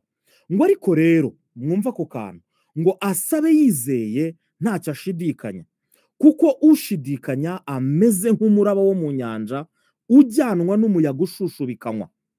Ngo umeze atyo ye kwibwira ko azagira icyo ahabwa n'Umwami Imana. Twabonye ngo ye kwibwira ko azagira icyo arisivinga, yakira kivuye ku Mwami Imana. So context y'aya magambo ya Yakobo ni yihe? Nuko karakteri y'Imana ari ugutanga gusa. Ntabwo ari Imana itanga ngo sometimes inimani, ahubwo ngo n'Imana itanga itishama. Mu yandi magambo, n'Imana itanga ititangiriye itama. So when people are not clear about this God's character, kubera inyigisho zipfuye zisebya Imana zikayibeshyera, akenshi bigira mu nsengero no mu byumba by'amasengesho, birangira babayeho ubuzima bwo gushidikanya. We banasenga bagasenga bashidikanya. Yakobo we yavuze ngo umeze atyo ye kwibwira ko azagira icyo ahabwa n'Umwami Imana. Ntabwo wasengera muri position ya niba Imana ibishaka cyangwa itabishaka ngo witege ko hari ikintu uzarisivinga kuri yo. Iyo uri gusoma ibyanditswe, ukajya usoma ibyanditswe byo mu isezerano rya kera gusa, ntumenya karakteri zayo za nyazo. Kubera iki? Kuko ibyanditswe hariya mu isezerano rya kera byanditswe n'abantu bari mu mwijima, kugeza ubwo Yesu yazi yavuga ngo abantu bari mu gicucu cy'umwijima babonye umucyo. So ibyo banditse rero ntabwo babyandikaga bari muri iyi position ya being the right people to rightly dividing the word of God. Imana ishimwe cyane. Ntabwo bakwiririkanyaga neza ijambo ry'ukuri. Uzasanga mu byo banditswe bari kuvuga ngo Imana iratanga, ubundi igatwara, irica igakiza. So rero iyo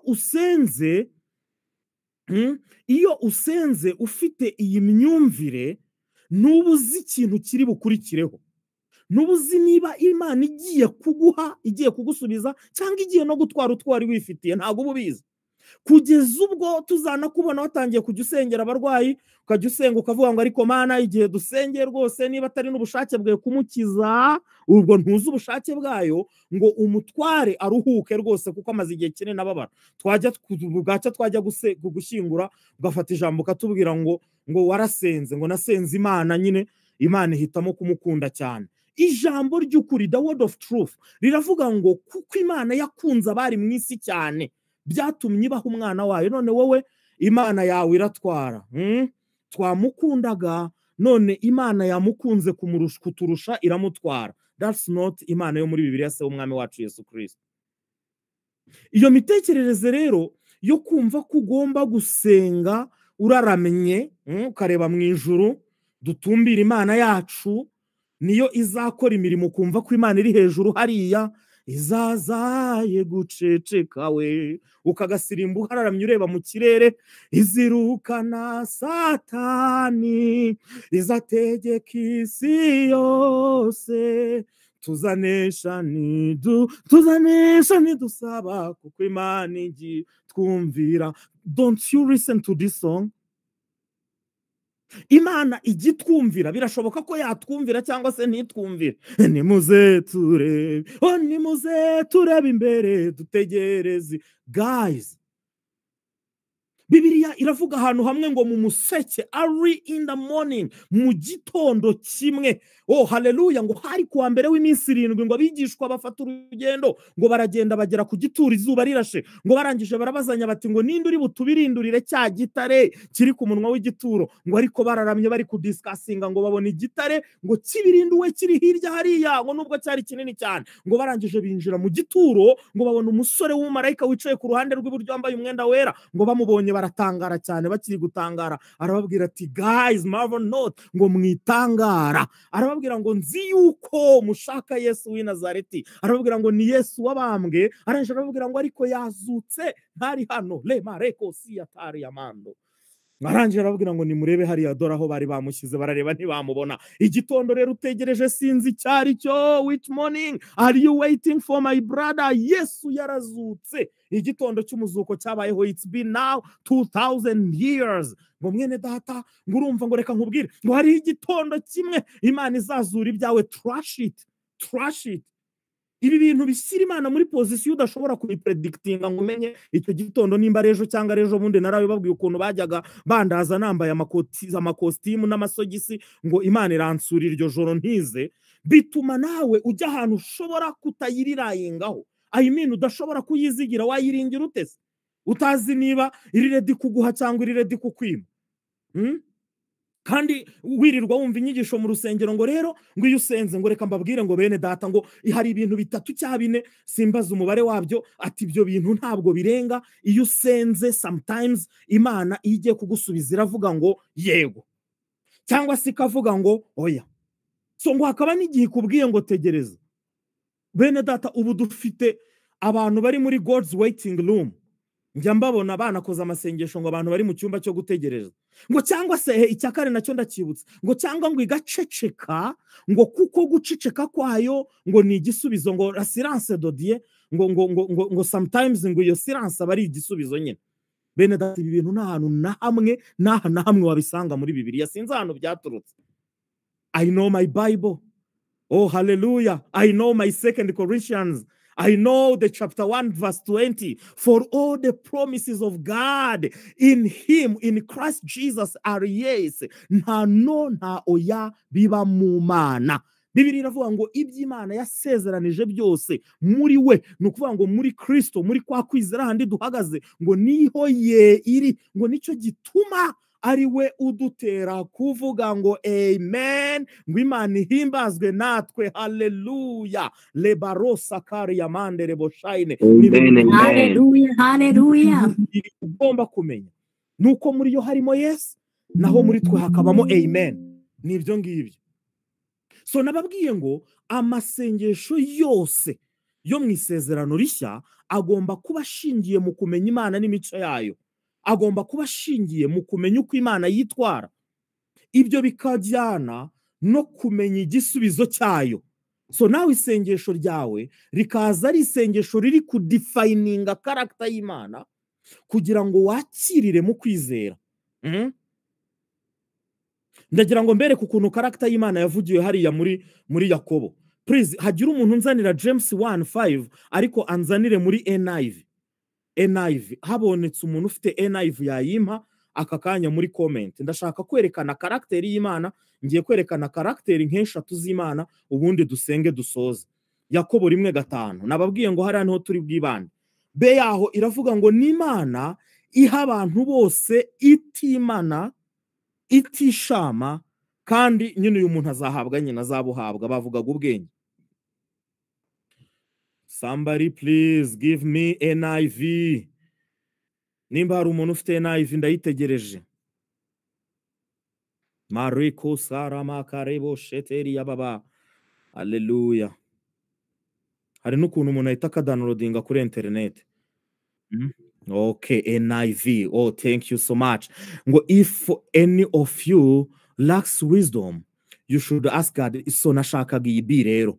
Iravuga ngo is God who gives generously to all without finding fault. Mwumvishije akantu nashakaga we. Aka kantu ko kutishama muri NIV baravuga ngo ni without finding fault it will be given to you. You see? Ngo n'Imana ida finding a fault, n'Imana itabona amakosa ku muntu yisaba, n'Imana igiye gusubiza idasubizanya za excuse. There is no excuse in him. Nigiye kugusubiza ivuga ngo oya uyu munsi we sindi bugusubize kuko utasenze amasaha 3 no stop. Ngo kubera ko nyine ngo wasenze udateze igitambaro mu mutwe. Come on. Ngo kuko wasenze wambaye ipantaro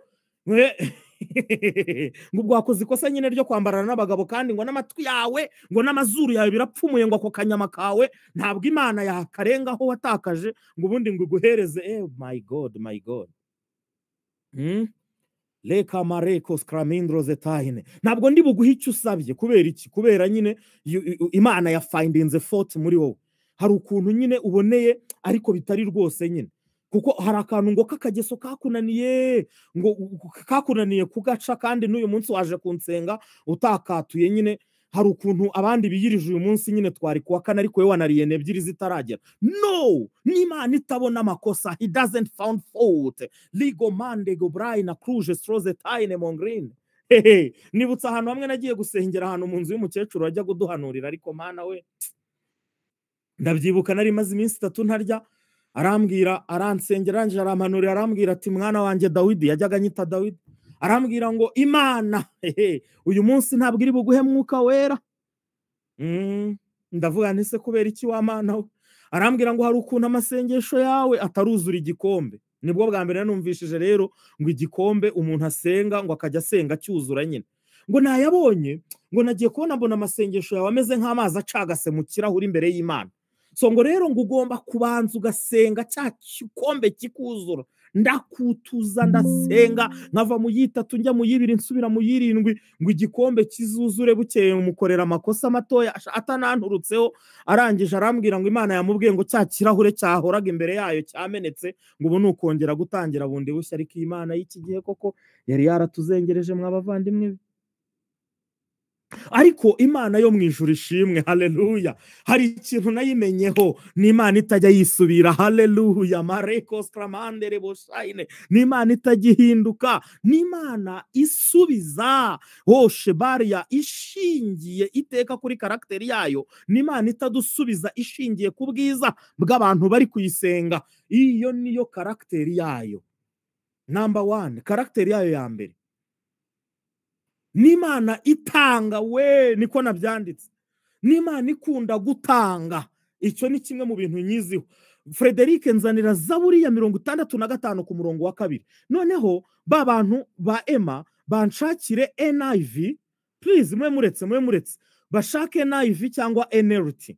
Banzanire Zaburi ya 65 ku murongo wa 2. Mba ndi gusoma comment zanyerega, niyo mpamvu mu ntinza.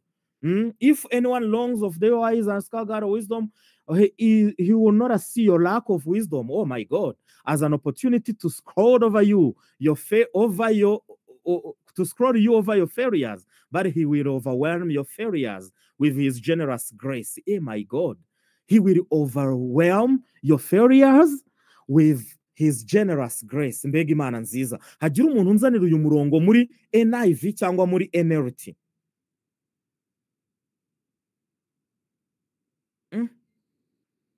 Zamiro 65. Ubwo se dore noneho hari uzanye wa 56. Ndashaka 6-5-2. 6-5-2. Zana ndore ko mbona wow nuyu nashakaga. Mu Kinyarwanda ntabwo mbizi nimba ari uwa 3, kuko haravuga ngo ni wowe wumva ibyo usabwa mu Kinyarwanda, abantu bose bazajya huri. NIV ikavuga ngo okay, ni 3 muri Bibiliya ufite. Okay, bibaho cyane muri Zaburi kubera umurongo wa mbere. Nashakaga iyi version rero Emma duhaye, iravuga ngo you who answer prayer, to you all people will come. Hallelujah. N'Imana ikunda gutanga. Nicyo kintu nashakaga kubereka. He's the God who answer prayer and all people will come to him. N'Imana ikunda gutanga. Gutanga niyo karakteri yayo ya mbere. Karakteri ya kabiri nigira uwo yohesha ikibi. Mbega Imana nziza. Nishobora gushuka umuntu. Niturangiza ibintu byo gusenga, Mana zadutegurire n'andi ma session tuzige the nature of God, twige natire y'Imana. Abantu bajya babaza ati ngo ko tubona hano yarisha umuntu, ko tuyabona ibi bintu tuzabigende tubizanamo didace, tubisobanuze ijambo ry'Imana muri ku mucyo wa Kristo hariya muri uriya mwijima wari wuzuye mu mitwe y'abantu, mundi tubibereke tubikureyo, tubibereke n'Imana idahinduka. So ibibazo byose rero byatuma uwizera ajya gusenga, nta na kimwe gituruka kuri yo. Kubera iki? Kuko Imana ntishobora gutemptinga umuntu. Iyo ibintu bitifashe neza cyangwa ibibazo biri impande zose, ntabwo aba ari Imana iba ibyishe inyuma ngo igusunikire mu gusenga, ntago bibaho.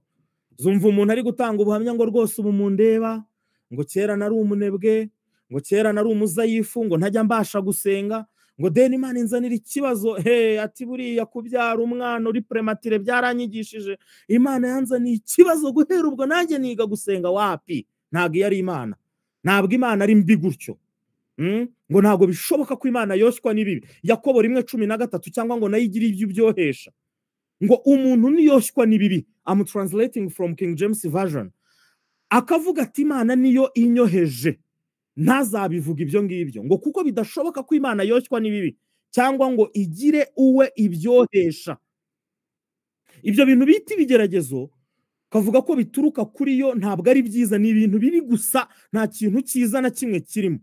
So Imana rero nta kintu n'iki na kimwe kibitanga, kuko muri yo nta kibi kihari, muri yo nta rumu y'ikibi kirimo. N'Imana yuzuye umucyo, nta mwijima uba muri yo. Ibi bintu bigomba gusobanukwa muri mwebwe, mugomba kubimenya rwose. Igihe cyose ugeragejwe n'ibyo bibi, bibi ndwara, bibi ubukene, icyo cyabiro byose, Imana si yibikoze, ahubwo ni umubi.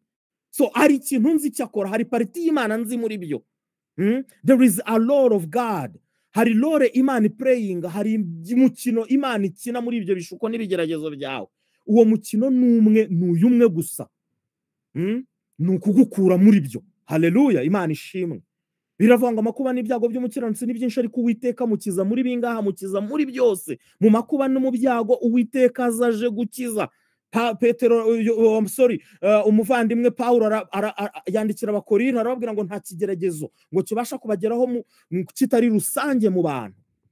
Aravuga ngo ariko mwebwe mumenye ko Imana ariyo kwizerwa, kuko itazabakundira kugeragezwa ibiruta ibyo mushobora, ngo hamwe n'ibibageragezayo izabigenza ite. Aravuga ngo izabacira kanzu. Ngiyo karakteri y'Imana ugomba guhagararamo uri gusenga. Icya gatatu, n'Imana idahinduka, n'Imana idahindagurika nk'uko abantu bajya bayibeshyera. Wabayivuga nabi bayibeshyera, mubabwire bose barekeraho. Bakavuga ngo shangwa Imana rero ngo mu isezerano rya kera shaho ngo yihutiraga guhana abana we, ngo ubu turashima Imana ko itakibikora mu isezerano rishya. Ngo naho ubundi shangwa iba yaratumaze n'amafuti yacu, ye baba we, nguzi ibintu ibintu uri kuvuga ntabyo uzi. Uri kuvuga ngo iyi Mana ni Imana y'ikirumira habi, ni Imana ihinduka kandi ni Imana ihindurwa n'ibihe. Iyo ntago ari yo Mana yanjye, iyo si yo Mana yanjye. Yarivugiye ngo I am the Lord, I change not. Haleluya. Maraki 3:6 nahoze hasoma aravuga ngo ni njyewe Uwiteka, njyewe niyo yivuze, ntabwo mpinduka. Abaheburayo 3:18 ngo Yesu Kristo mwamwumvishije kuko niwe Mana yacu, ngo uko yari ejo n'uyu munsi niko ari kandi niko azahora iteka ryose. Haleluya.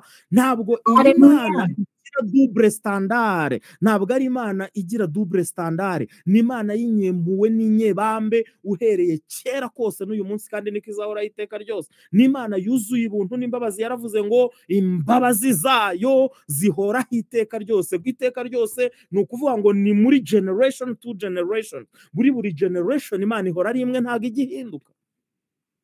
So guhinduka kose rero uzasoma cyangwa uzabona mu byanditswe ni uguhinduka kuzakwereka ko ari abantu bagiye bayifata cyangwa se bakayitekereza mu magenerasiyo atandukanye bahindagurika.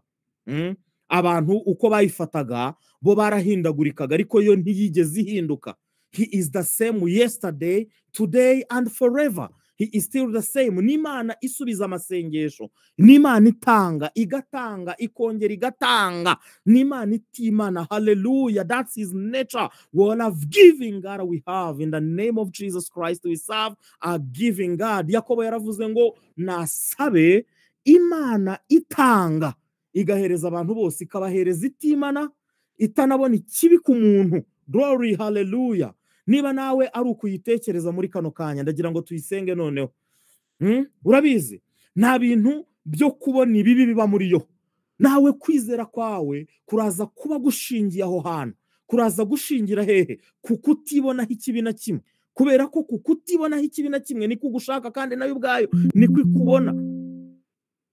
Iyo umeze gutyo rero usubizwa utaranatangira gusenga. Mandego bariya kando. Hallelujah.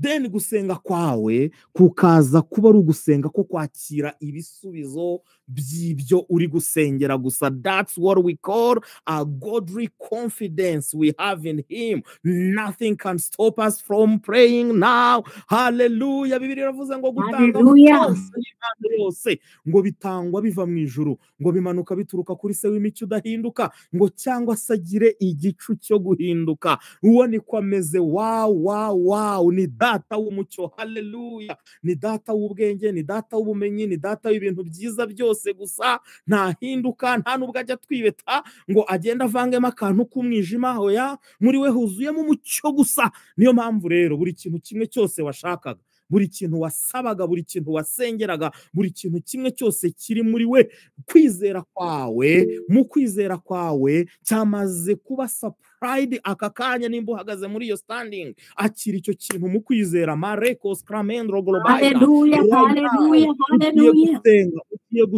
Ugiye gusenga wakira ubwenge, ugiye gusenga wakira gushira amanga, ugiye gusenga wakira guhamya Kristo, akira impano z'umwuka wera. Mero sateria. Open your microphone and pray today. Mareke bo chatoria. Fungura mikrofone yawe, standing point yawe iraza kubiri muri karakter y'Imana. Usenge wakira.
Right.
Glory ntabwo umuyobozi wa gahunda yasomye comment yanjye ariko nari nayanditsemo ngo akomeze.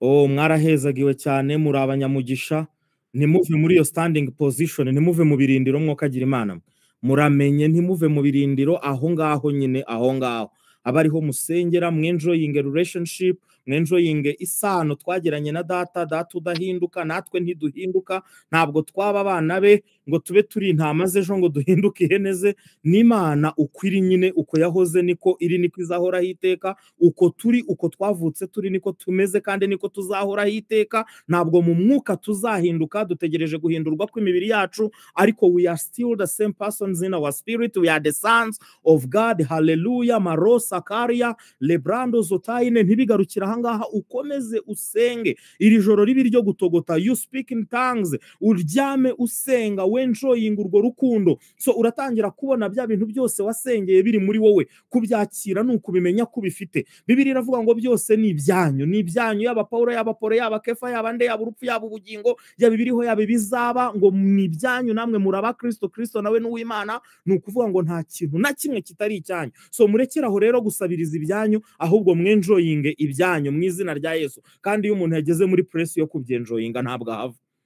N'ubwenge bw'Imana bwonyine buza bukakubwira ngo mukanya hari akazi, bukakubwira ati mu gitondo hari na kakati, gerageza wige. Ariko ubundi iyo watangiye kwenjoyinga ntahuva. Impamvu amasengesho aboa ni ukubera ko aba yakunanije, kubera ko amasengesho uri gusaba, uri kwinginga, uri gutitiriza. Ariko iyo watangiye gukora amasengesho yo kwenjoyinga ibyawe ntabwo akurambira. So you are blessing. Umuyobozi wa gahunda yaza akakira abadusoreza, ariko nari nasoje ngewe. Amen, amen. Papa Olempe, uri umugisha cyane, warahezagiwe, urakoze cyane kubw'uyu mwanya mwiza wo kudublessinga, kubw'uyu mwanya mwiza wo kongera kutwibutsa abo turi bo, abo twagizwe bo. Imana yo mu ijuru ihabwa icyubahiro. Imana ishimwe ko itagihinduka, uko yari iri n'ubu niko ikiri. Imana ishimwe ko muri yo tudahinduka, ahubwo twagizwe abana n'abatambyi, kandi ntago tugisaba, ahubwo twarahawe, turi kuri receiving. Imana yo mu ijuru ihabwa icyubahiro. Abantu mwese mwateranye amateraniro yacu, Imana ibahe umugisha. Abantu bifuza gushima Imana bazamura ibiganza byabo, tubahe umwanya bashima Imana.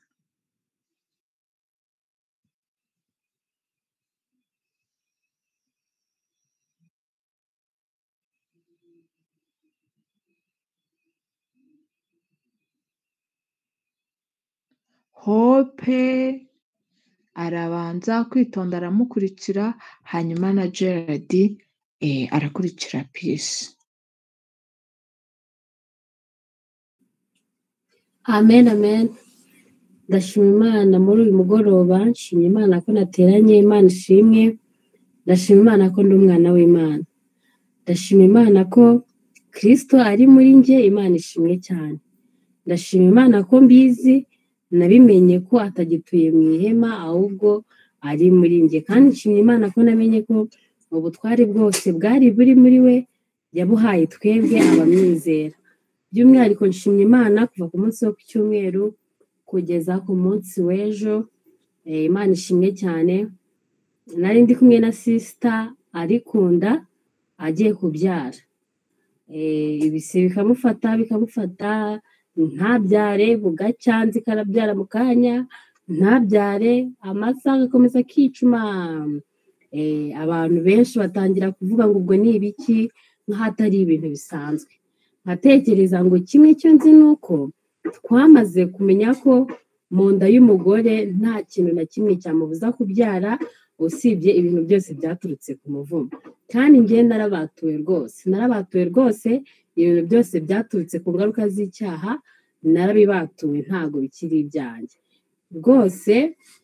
Ibyo naba ntari kubona byose ntago bindeba. Kimwe cyo nuko Kristo yabaye ikivume ku bwacu kugira ngo dukurwe umuvumo wose, n'ibivumye byose ntago biri n'ahantu negereye. Aho ndi hari presence y'Imana, glory of God iri hangaha, nta kintu na kimwe rero kiri bumuze kubyara. Njye nta bwoba na bukeya nari mfite. Imana ishimwe rero ko yaduhaye ayo mahoro yo kumenya neza ko aho turi n'ibintu byose biri around us biri kuba controlled na light yo yadushyizemo iturimo. Imana ishimwe cyane. Rero ndashima Imana abo twagizwe, ni ukuri ni ibintu bikomeye, kubera ko turi kujya kwa muganga, devo yaraje arambwira ngo reba ukuntu wabyaryamye, urabona ngo umwana niyo yaza ngo yapfira mu matako. Iyo mind njemo ndavuga ariko devo wimbeshye, kubera ko twebwe ntabwo dukontororwa n'ibyo tureba, ahubwo ubuzima bwacu buri bukontororwa n'ibyo twizera, kandi ubutware bwose buri ku Mana. Uko yaba aryamye kose n'iyo umwana yaza ntacyo yaba. Rero Imana ishimwe cyane kubw'ubutware yaduhaye, yashyize muri twebwe, kandi umubyeyi akaba yarabyaye neza yibyaje. Imana yumve ko yishimiye. Murakoze. Amen. Imana ishimwe. Nanjye nongeye kunezezwa nanone no gushima Imana muri uno mugoroba. Imana ishimwe ko itari bayipora. Imana ishimwe ko itabikora ibishaka, cyangwa ngo nitabishaka ibyihorere. Imana ishimwe yuko ibikora. Imana ihabwa icyubahiro. Ndashima Imana mu minsi ishize, iminsi 25 ishize, tubaze iminsi 25 dusubiye inyuma, hari inshuti yanjye nkunda cyane,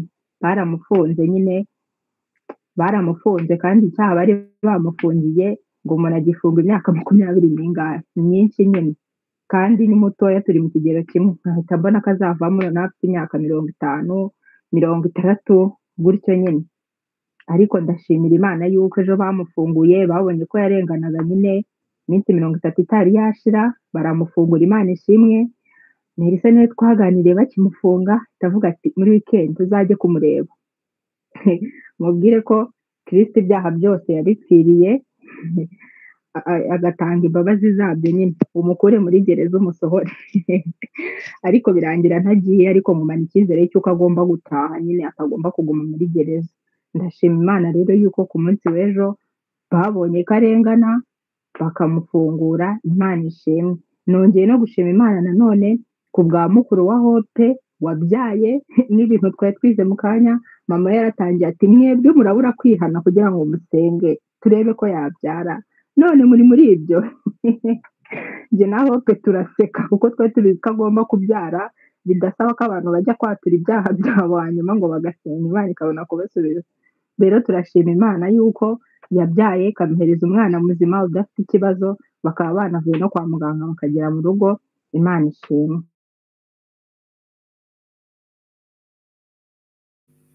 Praise the Lord, praise the Lord. Amen. Nanjye ndashima Imana ko ari Imana nyine data wanjye mwiza, nkunda, wanyimenyekanishijeho. Nyine namaze nsenga amasengesho. Ntabwo muri kunyumva? Ongera volume Gerard, we wegera telefone uvuge cyane. Aha, nizere ko muri kunyumva. Fine. Aha, navuga ngo Imana ishimwe ko ari Imana data yanyimenyekanishijeho. Imana yanjye bwite data unkunda, hari igihe namaze nyine musenga nshaka kumumenya no kumwumva no kubona byinshi bimuvuyeho, ariko ndashima Imana ko yanyimenyekanishijeho. Ndashima Imana ko yantuje mu kiruhuko cyiwe. Ubu ngubu nkaba ntakibona ibindwanya, ahubwo nkabona ko byose bindwanirira. Ndashima Imana ko sister wanjye yashakaga ishuri, hamwe bibanza kwanga, ahandi tugerageje nabwo biremera birongera biranga, ariko now she got it. Ndabishimira Imana ko ari kwiga, niyo yabikoze kandi nyine abona ibintu yashakaga, ubu ngubu nibyo arimo. Ndashima Imana rero ku bwa mukecuru wanjye, nawe yari amaze iminsi arwaye, ariko now she is doing well. Imana ishimwe rero ku bw'imigisha yayo yampereye muri Kristo Yesu. ngenda nyibona nkayi experiencinga, nkayiryoherwa, kandi Imana ishimwe nyine ko yampaye kuza hano kugira ngo njye nkomeza njye ku mutsima w'ubugingo. Imana ishimwe cyane.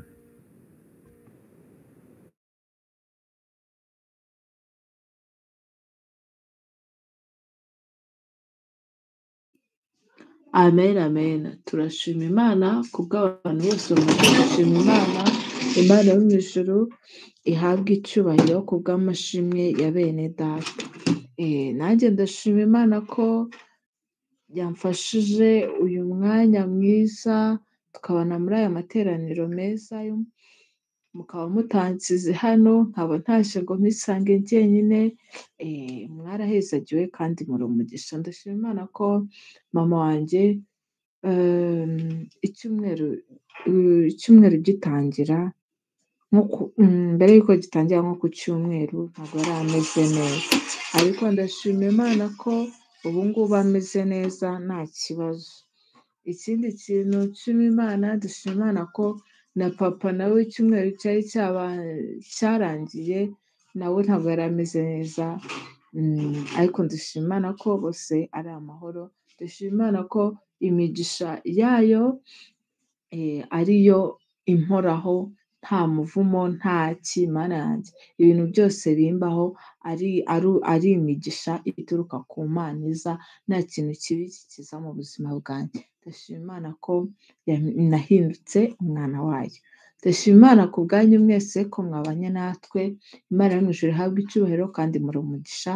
Pastor, fata microphone yawe, mwakoze kumpa umwanya uyu munsi. Imana yo mu ijuru ihabwa icyubahiro. Haleluya, haleluya. Imana ishimwe cyane nguti fata microphone yawe. Oh my goodness, nawe ni mikoro yawe kuko wayikoresheje utuyobora. Ashimwe Imana twese duhaye uyu mugisha, twese dusangiye. Imana ishimwe, uri umugisha cyane Blandine, twahezagiwe cyane papa Olympe, uri umugisha kandi rwose n'iby'igiciro cyinshi cyane kubw'ibintu byiza, kubw'amagambo meza Imana yujuje umwana wayo kugira ngo ujye ukomeza utubere umugisha. Kandi namwe mwese mudusangiza mukatugaburira ijambo ry'Imana, twese duhawe umugisha kandi twahindutse umugisha. Imana ishimwe cyane. Rero turakomeje, ejo ni 12:30 zuzuye zo mu Rwanda, saa 4 zo mu Buhinde. Tuzabonane, tuzatumira inshuti yawe, ntucikwe. Hanyuma right after tukirangiza amateraniro aka kanya, genda ukande kuri ya link wishyire kuri status yawe, abantu binjoyinge, kandi ujye uyikoresha utumira cyangwa se usharinga abandi ijambo ry'Imana. Dufite page ya Instagram, dukomeze kujyaho, dukande follow, tusharinge ku bandi, dukomeze twinjoyinge nyine ibyiza byose Imana yaduhaye na resources Imana iri kuduhereza. Imana ishimwe cyane. Ndashaka kuzabona abantu bashya dukunda kubana bakaducika mbere. Hari abantu nshaka kuzareba bakatwigisha ijambo ry'Imana, nshaka kuzabumva nka ba Gisele ndakubona. Yesu ashimwe cyane. ndashaka kuzakubona nawe ufite mikoro uri kutuganiriza n'abandi Imana yujuje ubuntu bwayo ndifuza kubumva bizatubera umugisha nimuboneka. Gisele buriya papa Olympe ndaza kumusaba nimero ye, sinzi ukuntu Gisele aje, niba ari uko mubonye yinjira kandi so rero muri umugisha turagushima Imana mu izina rya Yesu Kristo kubw'umugoroba w'umugisha waduhaye. Ndagushimiye ko uri umwungeri wacu, nta kintu na kimwe tuzakena, uturyamisha mu cyanya cy'ubwatsi bubisi. Iki cyanya turyamishijemo nyine nicyo twumviramo ibihembura ubugingo bwacu buri munsi. Ntabwo twicwa n'inzara, ntitwicwa n'umwuma, kuko amagambo yuzuye muri wowe niyo dusangiza, ibikuzuye nibyo dusangiza buri munsi, twese tukagabana kandi tukanezerwa mu izina rya Yesu. Turagushimiye ko ugenda ukangura imitima yacu, twamenye ko byose twabihawe muri wowe, natwe turabyakiriye mu izina rya Yesu. Tutarasenga tuzi ko wumva ibyo dusaba, kandi tuzi neza yuko twakiriye ibyo twasabye mu izina rya Yesu. Uko niko tuzi, uko niko tukumenya, uko niko twakumenye, kandi uko niko tubayeho muri iki gihe ndetse no mu gihe kizaza. Ndagushimiye ko aribwo buzima bene data babayemo, ndagushimiye ko aribwo buzima abene data bandi bari kudusanga bagiye kubamo kandi barushaho guhishurirwa. Ndagushimiye ko Mwami buri munsi uduha kuba equipped n'amagambo yawe, kugira ngo natwe tugende tube abambasaderi nk'uko ijambo rye ryambwiye Mwami, nk'uko Pawulo yanditse akavuga ngo Imana iyo Umwami wacu Yesu Kristo yaduhinduye abambasaderi, ngo nicyo gituma isa n'ibingingira muri twebwe mu izina rya Yesu Kristo. Ubwo waduhaye kumenya ububwiru bwawe Mwami,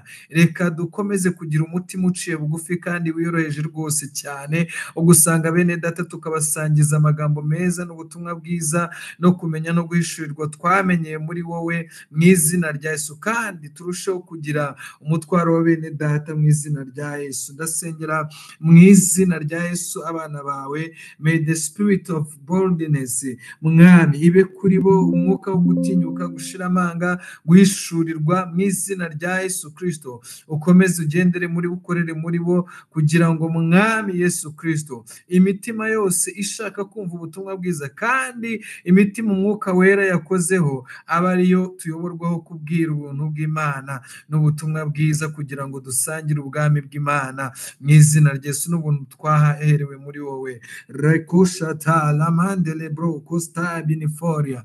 Mwami ndagushimiye ko twahindutse umugisha muri wowe, kandi ko turabahesha b'umugisha b'abandi mu izina rya Yesu. Amen. Muri umugisha mukomeze kuba umugisha mu izina rya Yesu Kristo. Amen.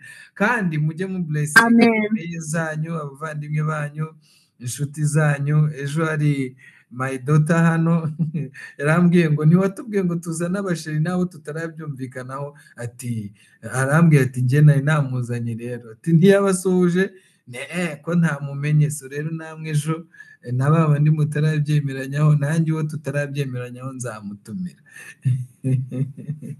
Gerard we ngo byarananiranye, ngo reka azategereza 2020 na kangahe. So rero ndabakunda cyane, mukomeze kwinjoyinga ikiruhuko twaherewe muri Kristo Yesu n'ubuntu bw'Imana. Ejo muzazinduke twumve Woman of God, bizaba ari fire, I'm telling you. Hey Rabba Shatarada, my God, ejo ntabwo muzataha gutyo gusa. Muravuga ngo Papa Olympe Apostle Naba na blessing. Tomorrow is the day. Hey. God bless you. Good night. Ubuntu bw'Umwami wacu Yesu Kristo n'amahoro y'Imana no gufashwa n'umwuka wera bikomeze kubana namwe mwese na bene data bose. Amen. I love you so much. Good night. Bye bye.